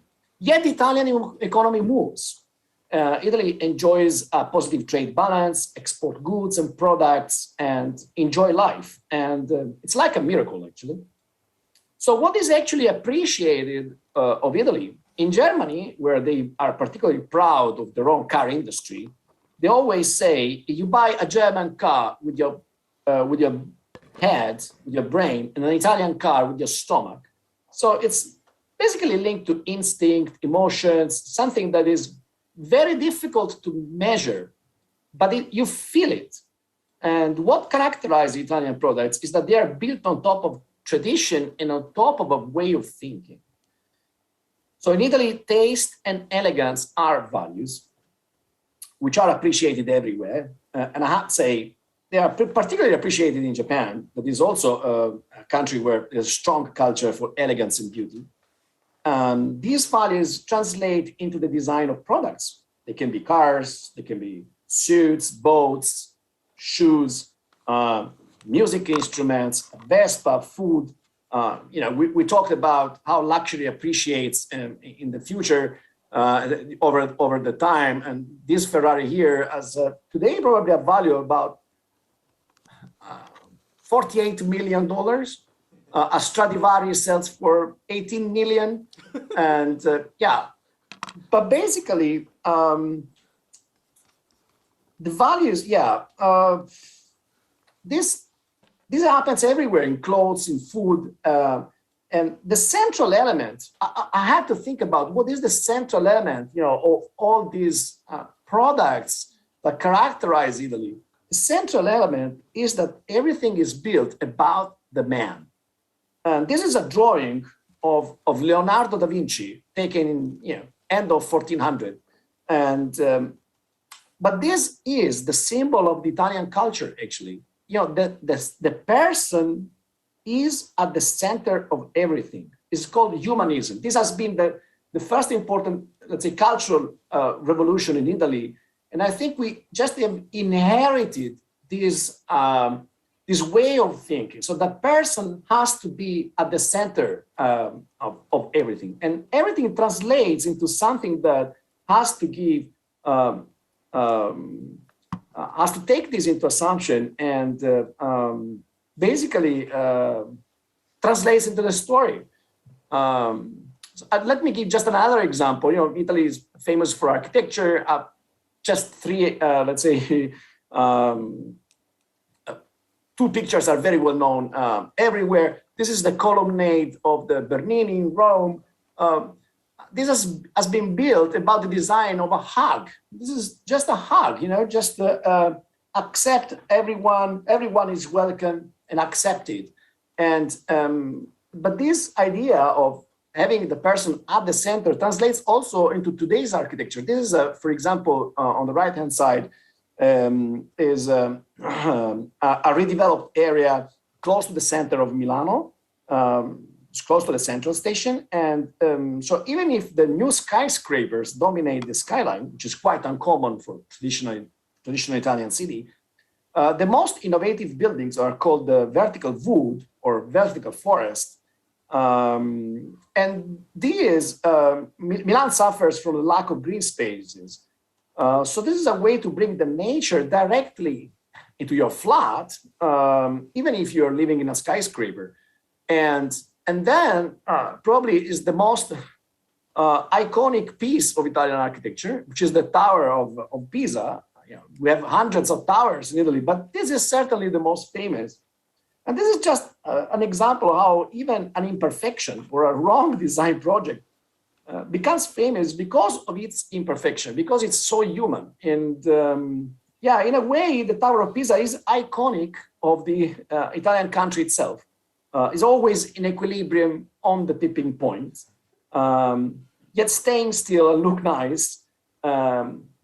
This is a way that summarizes certainly Italy and its culture. And finally, just another iconic element of the Italian culture in the primitive concept of artificial humans. This is just obviously a provocative idea, but in 1800, we had two different forms and concepts of artificial humans. One was the Anglo-Saxon concept of Mary Shelley. So Dr. Frankenstein creates an intelligent life form, inanimate matter. And there is also an Italian way, which is, how to conceive a puppet out of a piece of wood. And this puppet is Pinocchio. And that, at the end of the story, Pinocchio becomes a real boy. And that's the story that is known, let's say, from the story of Pinocchio. So, probably you need to take care about the design of your AI.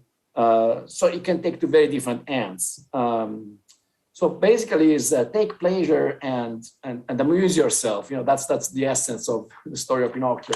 So in this context, the challenge appears how to use a disruptive technology, for example, like AI, to bring us to another level of humanism, not just products, but the humanism that is behind the products. I'm not an expert in this field, but I guess that that would be the way in which these products would have been developed in Italy. I mean, as like taking the person at the center. This is, let's say, just another aspect of the immaterial world in which we are living. And the point is that since I work with patents, is we see there is a growing submission for patent applications in the field of artificial intelligence. They are growing at a very high speed. And it may just be a coincidence that just the, let's say, the protection of intellectual property started in Venice in the 1500s. And I guess that's it. So it's amazing. Intellectual property systems started in Italy? Yes, the first system that started about intellectual property was in the Republic of Venice. Venice was an independent republic at that time. Okay. But yes. But I still remember you mentioned why European Patent Office located in Germany, because Germany is a very well-organized country, more than Italy. You mentioned Absolutely. that, right? Absolutely.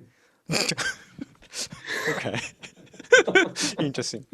It is true. I mean, as I said, you know, unfortunately, Italy is doing all this despite, let's say, the entropy of the government. You know, everything that is happening in Italy, every product, every development just comes from private initiative. Does not come because the government has sat down and, let's say, provided guidelines.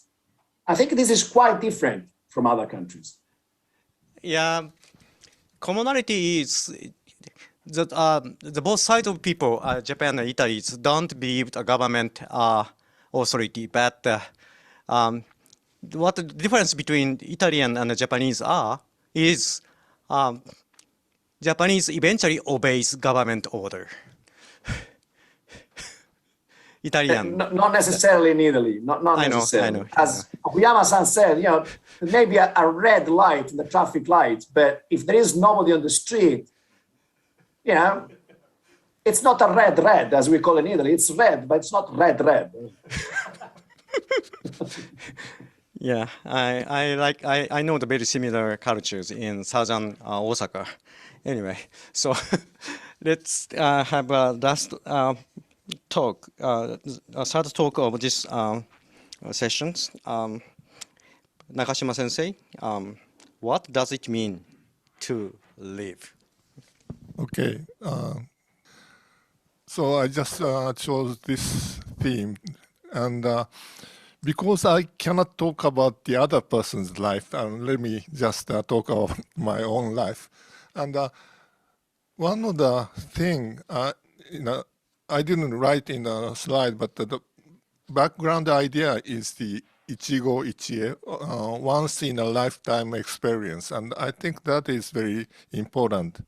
And the background of this slide is the cloud formation. Just looks like a dragon head, and it's taken at the sunset time, so no artificial color, it's just natural picture. And I like this kind of thing.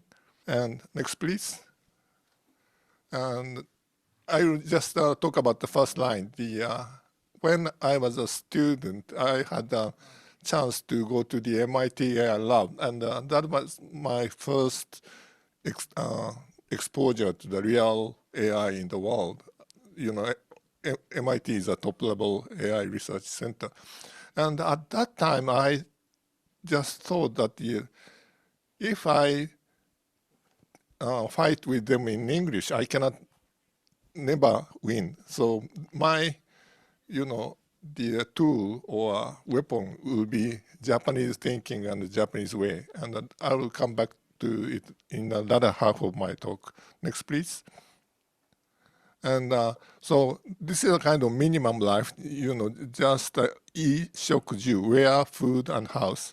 And upper one is the Inuit igloo, and the bottom one is the Jomon Era's house found in Japan. Next, please. And we have to change it to a better life. So the wear becomes fashion, and food become gourmet, and house become a kind of resort house or something like that. And right-hand side, top of the right-hand side is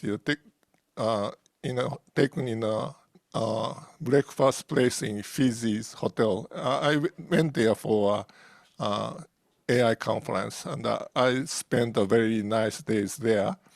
And bottom one is actually a view from my apartment in Sapporo. And Wow. you know, I can see this kind of scenery every day. Wow. No izakayas there. Okay, next please. And I have many, hobbies. Wow. So it's my horse riding, and the bottom is my car. Sorry, it's not Italian, but German. And the next one is my motorcycle. It's also German. And the next is the yacht, and the last one is the airplane. Okay, next please. And so this is a picture from my airplane, and this is also a once in a lifetime experience, because this kind of small airplane cannot fly over Japan Alps because of the very strong wind. And this day was a perfect one. And click. And this is Kurobe Daiyon Dam, fourth dam of Kurobe. That's very famous in Japan because of the Ishihara Yujiro's movie. And I could fly over that. Next, please. Okay, so now we go into the serious part. I'll talk about the design of AI. Next, please. And to explain the concept, first I have to talk about the difference in the viewpoint of the Western culture and Japanese culture. And it is the first sentence of Yasunari Kawabata's Snow Country. And right-hand side is a picture of Japanese sentence, and the left-hand side is a picture of the English sentence. And the English sentence is, observe the train coming out of the long tunnel into a snow country. It's a kind of bird's eye view. And in Japanese, you are, or the reader is in the train and going out of the tunnel into a snow country. And the sentences describe something like that. And the point is that the left-hand side is a kind of detached viewpoint from the scenery. You are just floating in the air. And actually, natural science takes this kind of viewpoint. And on the right-hand side, you are in the situation, and you are just playing in the scenery. And I think that is an important thing for AI. Next, please. Here's another example. The left-hand side is the garden or palace of Versailles, and it's very beautiful when you see it from the sky. But when you walk in the garden, you just see a straight line of trees, and it's not very interesting. And the right-hand side is a Katsura-Rikyu, garden of Katsura-Rikyu in Japan. And from above, it's not beautiful at all. You have to walk in the scenery, or you have to be in that garden. And that, I think that's a kind of basic concept of Japanese culture. Next, please. And we try to formalize it as an AI architecture.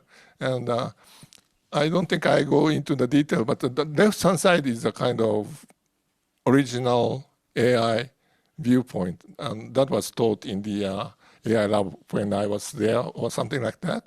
And the idea is that you observe the environment, and you have a representation of, or model of the environment inside your brain, and then you use only that model and do thinking or reasoning. And the right-hand side is what I'm proposing for Japanese kind of viewpoint. The difference is that the environment, yellow region, is considered as a part of the intelligent system. And so the point is that when you are doing some kind of reasoning, you just go out to the environment and come back. So the loop is going through the environment. And I think that the Okuyama-san's use of sketch is something similar. You just, externalize your idea and then view it and then re-internalize it. And so I think this kind of new architecture is needed for future AI. And next, please. Okay, so going back to the original question. So what does it mean to live? And the keyword is, I was just saying that the embodiment, interaction with the environment. And I also like concept of let it be or que sera sera. You don't try to compute everything. You just leave it to the environment. So there's no reason for a goal of life. Just enjoy it. And right down is a quote from Beatles song, "Living is easy with eyes closed, misunderstanding all you see." I don't really understand this one, but it's kind of interesting. And actually, when I was a junior high student, I was thinking about what is the meaning of my life. And I went to Nara for Zazen, and I was sitting in front of the big tree, and I was seeing the tree and thought that what is the meaning of this tree? And I don't think there's any goal or reason to be there. And I thought that similar thing is for my life. There's no meaning or no goal, just enjoy it. That's my statement. Thank you. Wow. Yeah. Let's give big hands. I know you are very genius, and you are doing Zen. Wow. So very interesting. So we have 3 questions to answer from the audience. The first one is very difficult to answer. Okay, but let me start with this. Made in Japan, I think that was a brand in good, well-organized commodities 40 years ago. Then what is the perceptions nowadays about made in Japan from Italy and Sweden? That's a question. So Michael or Ken or Fulvio, please give us some your perceptions about the made in Japan nowadays. Yeah, I can say that, for example, for my generation, made in Japan is the Sony Walkman. That's a kind of revolution that every kid used to have. But beside that, beside the joke, is I think in Italy there is a very high appreciation of Japanese culture. My generation used to grow up with Japanese anime. You may not believe, but we in Italy, we know all the Japanese anime. And today, everything that comes from Japan is associated with style, good food. I think it's probably the only foreign food that enters into Italy is the Japanese food, which is considered a very high-level food. Mm-hmm. We never eat at French restaurant. That was your perceptions almost 20 or 30 years ago, right? Then now, what is your perceptions about made in Japan? Boring, tired, or? Japan is, I think in general, is associated with elegance, taste, and and values. That's the made in Japan. That's the idea that an Italian has about made in Japan, comes from Japan, is associated with elegance, taste, and values. Elegant taste of value. Wow, fantastic. But we cannot make money from that so far. So, Michael, do you have any comments? Not yet. Maybe. Not yet. Okay. That's the topic of this symposium. Okay, Michael, please. I love Japan. I love Japanese culture, Japanese food, Japanese people, so on. But when it comes to then the question of perception of Japanese products, I would say it is incremental perfection. In a way, and of course, for instance, in food, this is of course fantastic. Also, when it comes to products, a hobby of mine is cameras, for instance, and Japanese cameras are of fantastic quality optically and very technically advanced. You can basically have infinite amounts of different settings.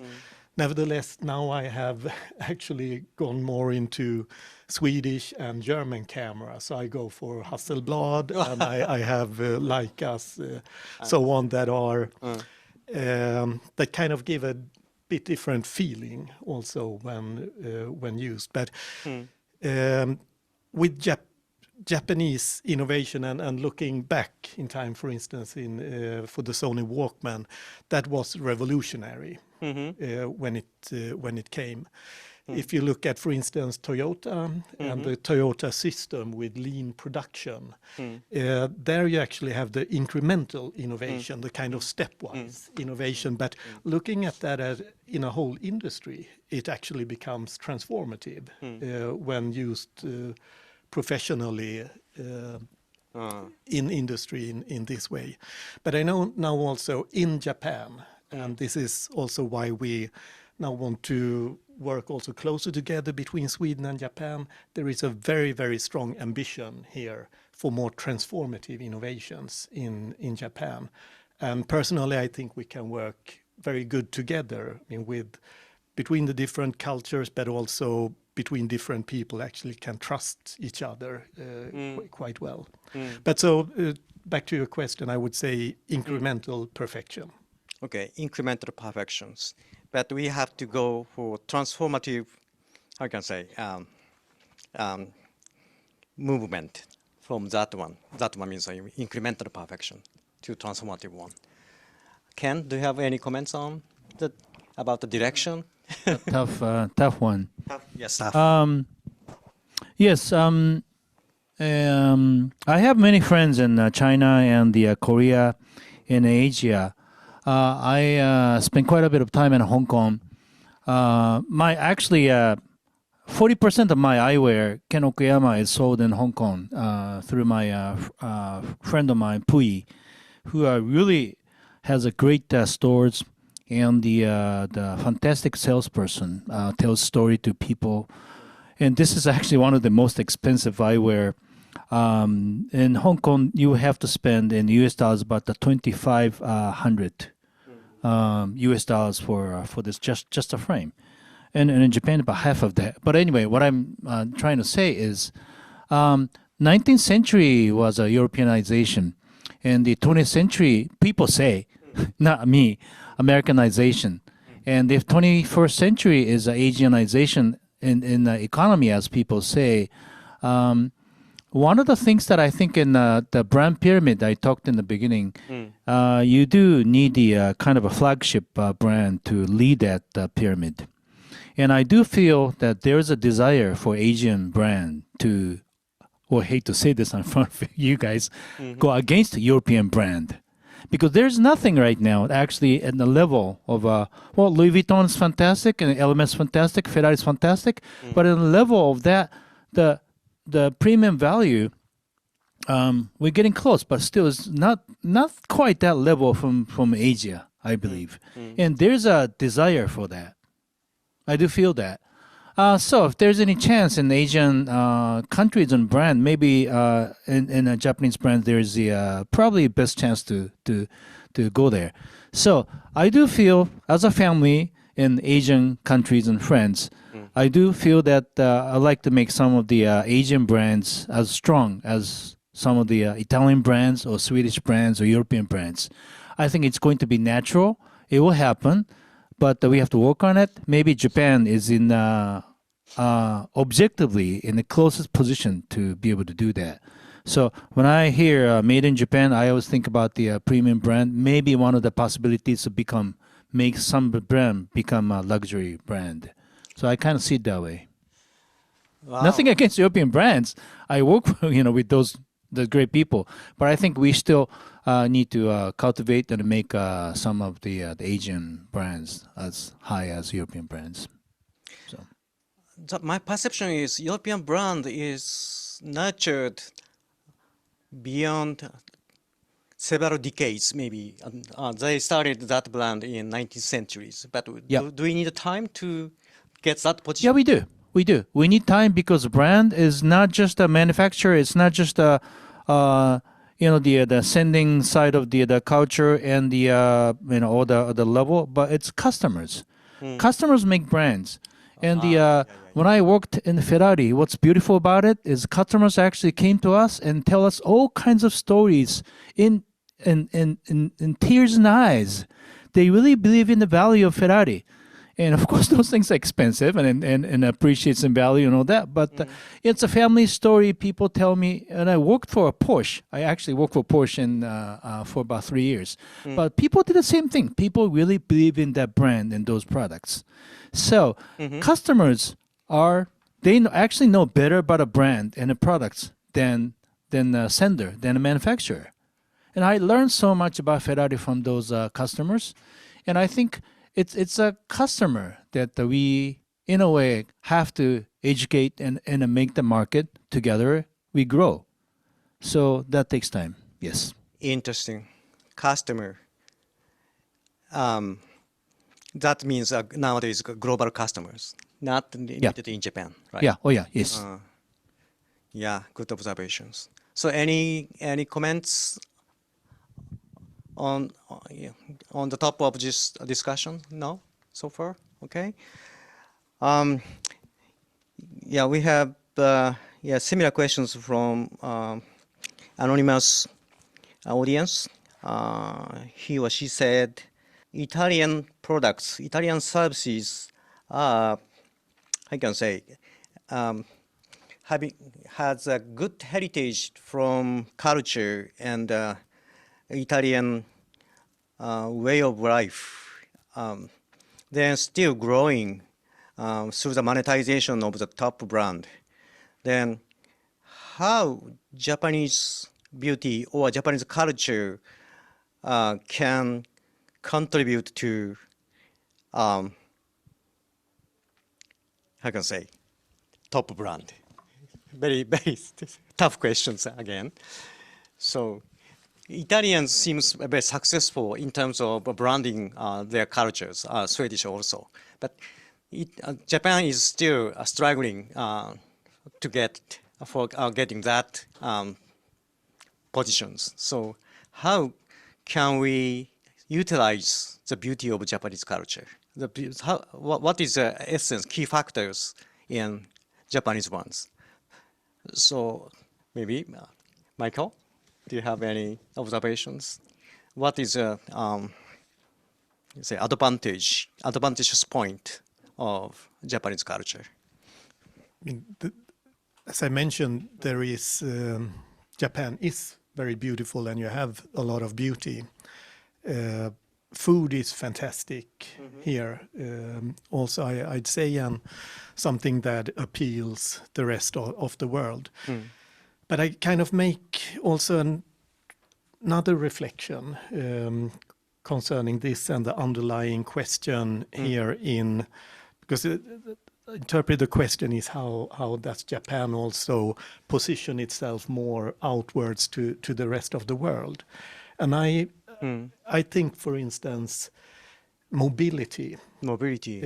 I mean, to move around, live in different places of the world, and move back and forth. It kind of both opens your mind, and you'll have a lot of influences when you also come back, and this enables also that you will be contributing in also your home country with the knowledge of what's going on in the rest of the world, and be able to also design and get products that will appeal others also.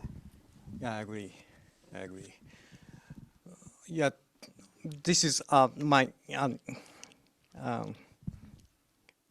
instant opinions. I remember Emiko's presentations, some collaborations between two different cultures, two small towns, or some Zoringen and Seki city. Not city, I'm not sure, but that makes something, some chemical fusions between two sides of continent, Europe and Japan. Emiko, do you have any comments on some collaborations between two sides? Two sides means European and Japanese one. I don't think so. There are so many cultural differences between grape producers or something like that. It's not nationality. Yeah, I agree. Yeah, and I agree. I agree. Your opinions. Yeah, collaboration should be borderless. I mean, yeah. Don't say Japan, don't say Italy, don't say Germany. Yeah. So region-wise, small town or some individual collaboration is very important. You're saying, right? I think that's my... They are very, as observing their activity, they are very important point I can find out because in Bourgogne, we are now in harvest season, and last Sunday, Hakodate winery Norakura. Wow. They conduct their harvest, and in Bourgogne, the workers are mainly part-timers. But in Japan, in Hakodate, customers all over the Japan are gathering to Hakodate, and they help the maker. Understood. Yeah. So they want to participate the Norakura's harvest because Norakura is world famous natural wine maker, and maniac natural wine fan are gathering, and they want to help by volunteer. Okay, understood. It's not observed the other regions or other countries. I think that's not a matter of productivities. That's a matter of experience. I mean, right? Yeah. Very interesting. Hakodate wines. Now, harvest season is not late October. Yeah. Wow. And the Montier in Hakodate's harvest season is next week. Okay. So time is running up. Yes, please. Nakashima-sensei.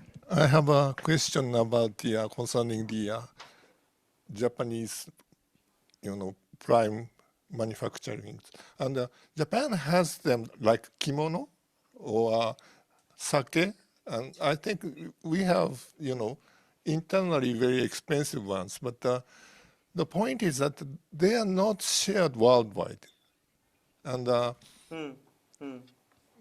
and maybe it's too rough, but if we divide the world into Japan, Asia, and West, I mean, US and Europe, then to me, the culture of the Western countries are kind of same.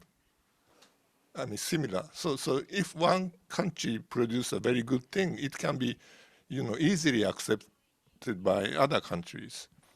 And but Japan, if we produce something good, I think it's very difficult for other cultures to accept it. And Jacobson said that Japan is very good at incremental refinement, and we do that. I mean, the wine is one of the case, and the other cuisines are the case too. So we very easily import, foreign cultures and make it better for us Japanese. So if we see the world from Japan, many other countries has very good products, but we don't. Yeah, I agree. So, okay, go ahead, please. I must say that here in Japan you have some of the absolutely best products. I mean, both food and drinks. I mean, the meat here is just unbelievable. I mean, compared internationally, it is just so good. I can see also, like in Sweden, like Nihonshu is starting to grow. So I think the interest also in Japanese products is on its way up. I mean, from the quality perspective. Yeah, definitely we are going to have such opportunities. It's a matter of time. Thank you for your comments. We have several questions more, maybe 2 or 3, but time is running up. I'd like to pick the one questions. So, what heritage, what legacy we can leave to put on our kid generation? What education? What investment? What should we do for kids or next generation? That's a question. Very tough question. So, any volunteers? Yeah, okay, you can go. Mike can go. Okay, I'll just come back to also that's been up earlier. I think to allow them to question. I mean, to question why things are as they are. I see. That would be important. So, any additional comments? Okay, so Professor? If I can say this one in public, but get rid of METI, that is very important for our education for the next generation. And what METI is forcing us is the guaranteed quality of the educated person. And the guaranteed quality means that we don't have, worst ones, poor ones. But at the same time, that regulation cuts the higher ones. Yeah, I know. So if we just follow the METI's policy, we cannot have someone like Okuyama-san, just kind of spike people. So that means we have to provide some premium education ticket to genius guys. Yeah, something like that. So we have to get rid of the concept of the, the なんだっけ、質保証ってどういうんだっけ。I don't know. だから質保証をやめればいいって言いたかった。なるほど。Okay. So time is running up. We are 5 minutes behind the schedule. So do you have any comments? Volunteers? Okay, Ken. I do actually. Regarding that the question, which I think is one of the most important and a good question that we had today. What can we leave as panelists here and our generation of people? As Nakashima-san said, and we were saying, in fact, that all the rules and regulations set were done in maybe 10, 20 years ago by the older generation of people. And nowadays, the world is changing faster than we ever or human beings ever experienced. So I think best thing we can do is not to leave anything to the next generations, leave them total freedom. I think that's the best thing we can do, and then let them decide what they want to do. I mean, when I was a child, I'm from a very rural, the not urban country of Japan. I'm a grandson of a farmer, and my father never understood the job of being a designer. Now, what do you do? What do you do? Sketching? That doesn't make any money. But all the jobs, it's going to come out, as research says. It's going to be like 60%, 70% all new. It doesn't exist now. So leave them alone. Leave them alone. Okay. At least best thing we can do is to remove all these barriers and the regulations and maybe the old organizations. That's something we should do in our generations. Leave them alone. Leave them alone. Nice concluding remarks. Okay, do you have any comments from in remote area, remote site, Fulvio or Emiko? Do you have any additional ones? Leave them alone. Is that okay? Yeah. So one comment I want to say. Today, my idea is about good location.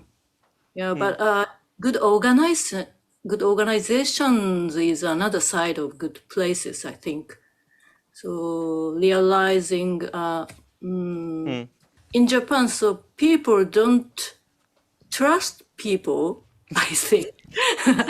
So keeping a watch each other, like mutual monitoring, or too much care each other, and pretending to work at the workplace or study at school. Understood. So this tendency of organizational psychology could be main reason of lowest level of the labor productivity. So local empowerment is strongly effective for all kind of organizations, even for not only business person, but also part-time workers or essential workers, I think. Yeah. Thank you. Fulvio, you have 20 seconds.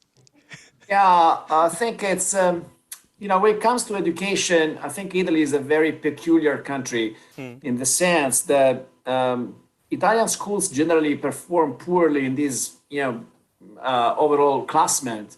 But there is a reason why basically this assessment criteria is based on tests. While in the Italian schools, the most important valuation of a student is about the way he is able to explain a subject in an oral manner. Wow. And this is very difficult to measure. I understand this is difficult to measure to assess that. That's why you are very talkative, right? Anyway, go ahead. Huh?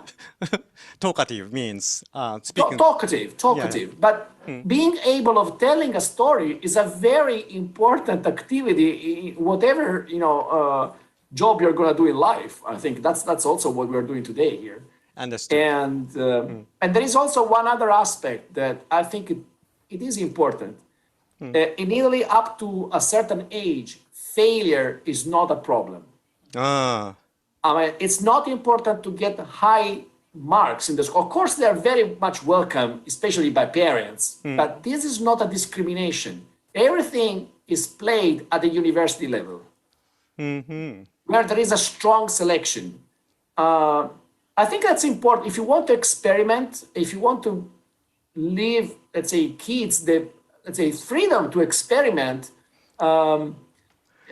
also, let's say, failure, being able to, you have to be free from having a failure. That's just happened. That's it. Thank you so And much. you can learn and grow on this.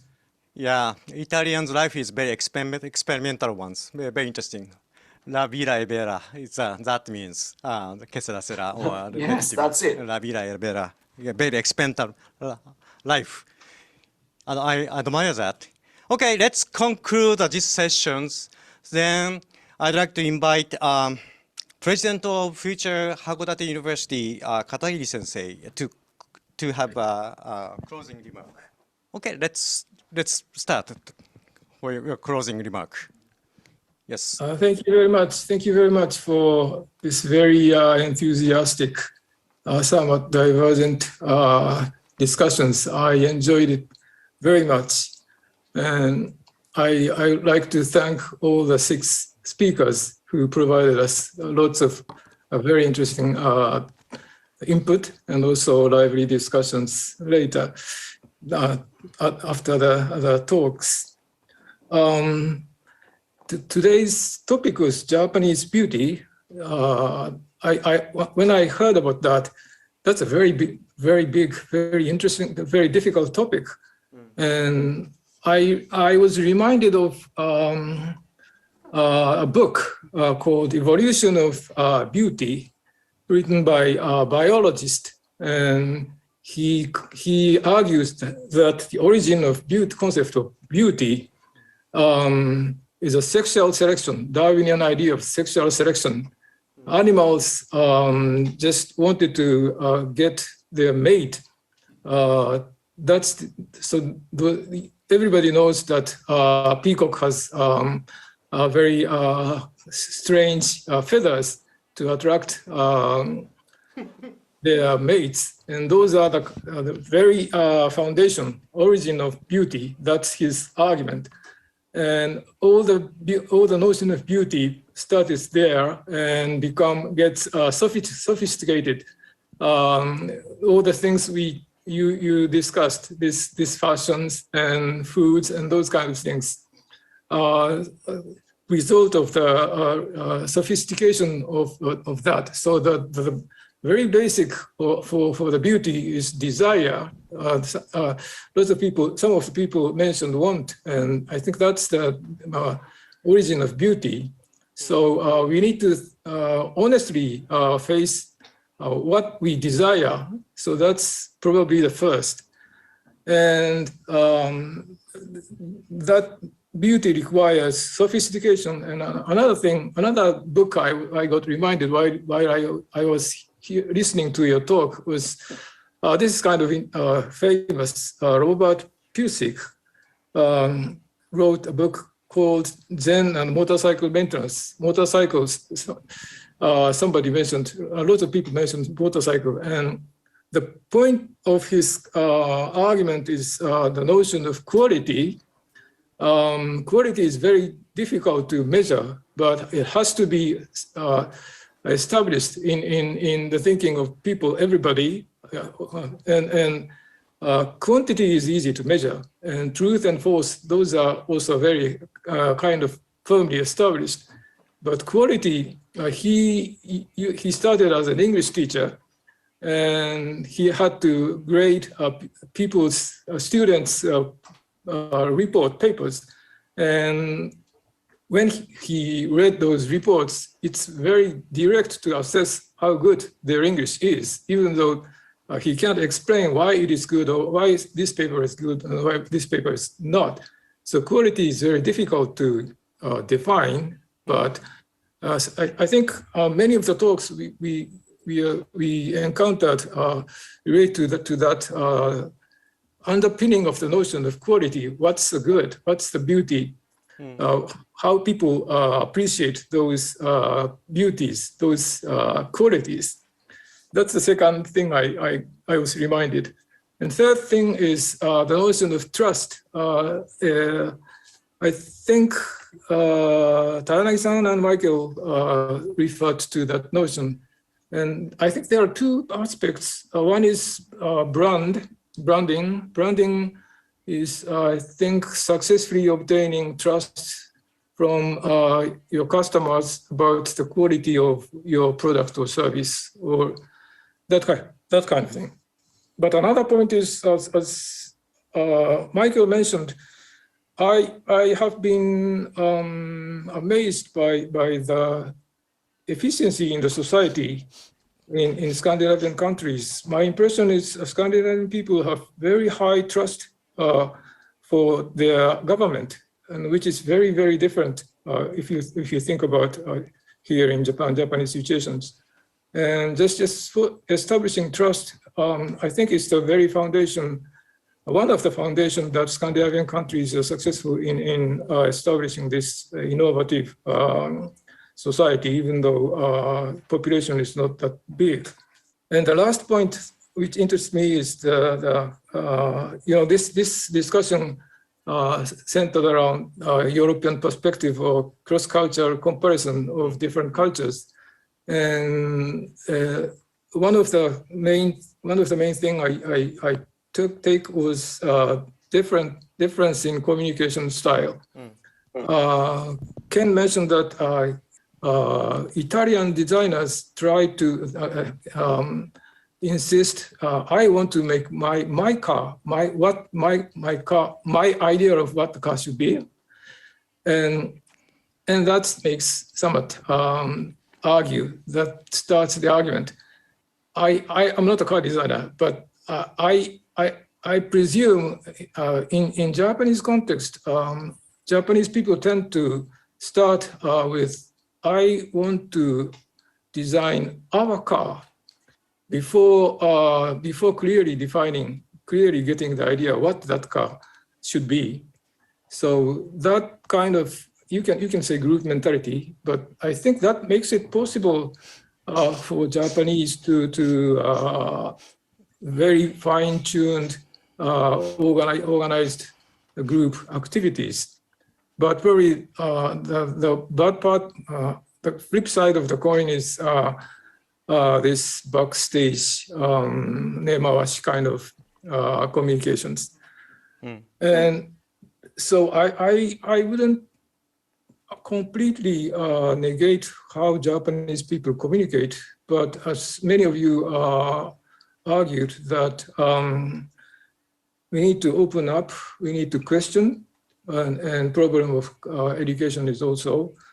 And I would hope new generations, even though Nakashima sensei said very bad thing about Japanese education, things are changing, I hope, and young generations will improve how they communicate with each other and are more used to raise questions. And I hope there'll be a kind of Greta Thunberg from Japan. That's my hope. And lastly, I think this is a very good opportunity to get a perspective from outside. And SSDC, activity of SSDC is, as I understand, find social programs, apply digital technology, and make a business. And that's, I think, the slogan of SSDC. And SSDC has a lot of advisors. And I noticed that a lot of advisors say, just think about outside of Japan. There are lots of business possibilities if you widen your scope, not restricted within Japanese market. So I think this is a very good opportunity to think about that internationalization, expand our thinking to include other perspectives and think about the possibilities opened by widening the collaborations, scope of collaborations. And I hope those are the things I learned from these meetings, and I hope participants have some useful information, useful ideas out of this meeting. So I want to repeat my thanks for 6 panelists, and also thank all the participants to this interesting seminar, and would like to close this symposium. Thank you very much. Big hands, please. Big hands, please. Yeah, thank you for your Katagiri sensei's closing remark. That is a good summary of this symposiums. So let's call it a day. Thank you so much. Please wave your hands. So bye-bye. Thank you so much. Fulvio, thank you. Emiko-san, thank you. Thanks a lot. It was a pleasure.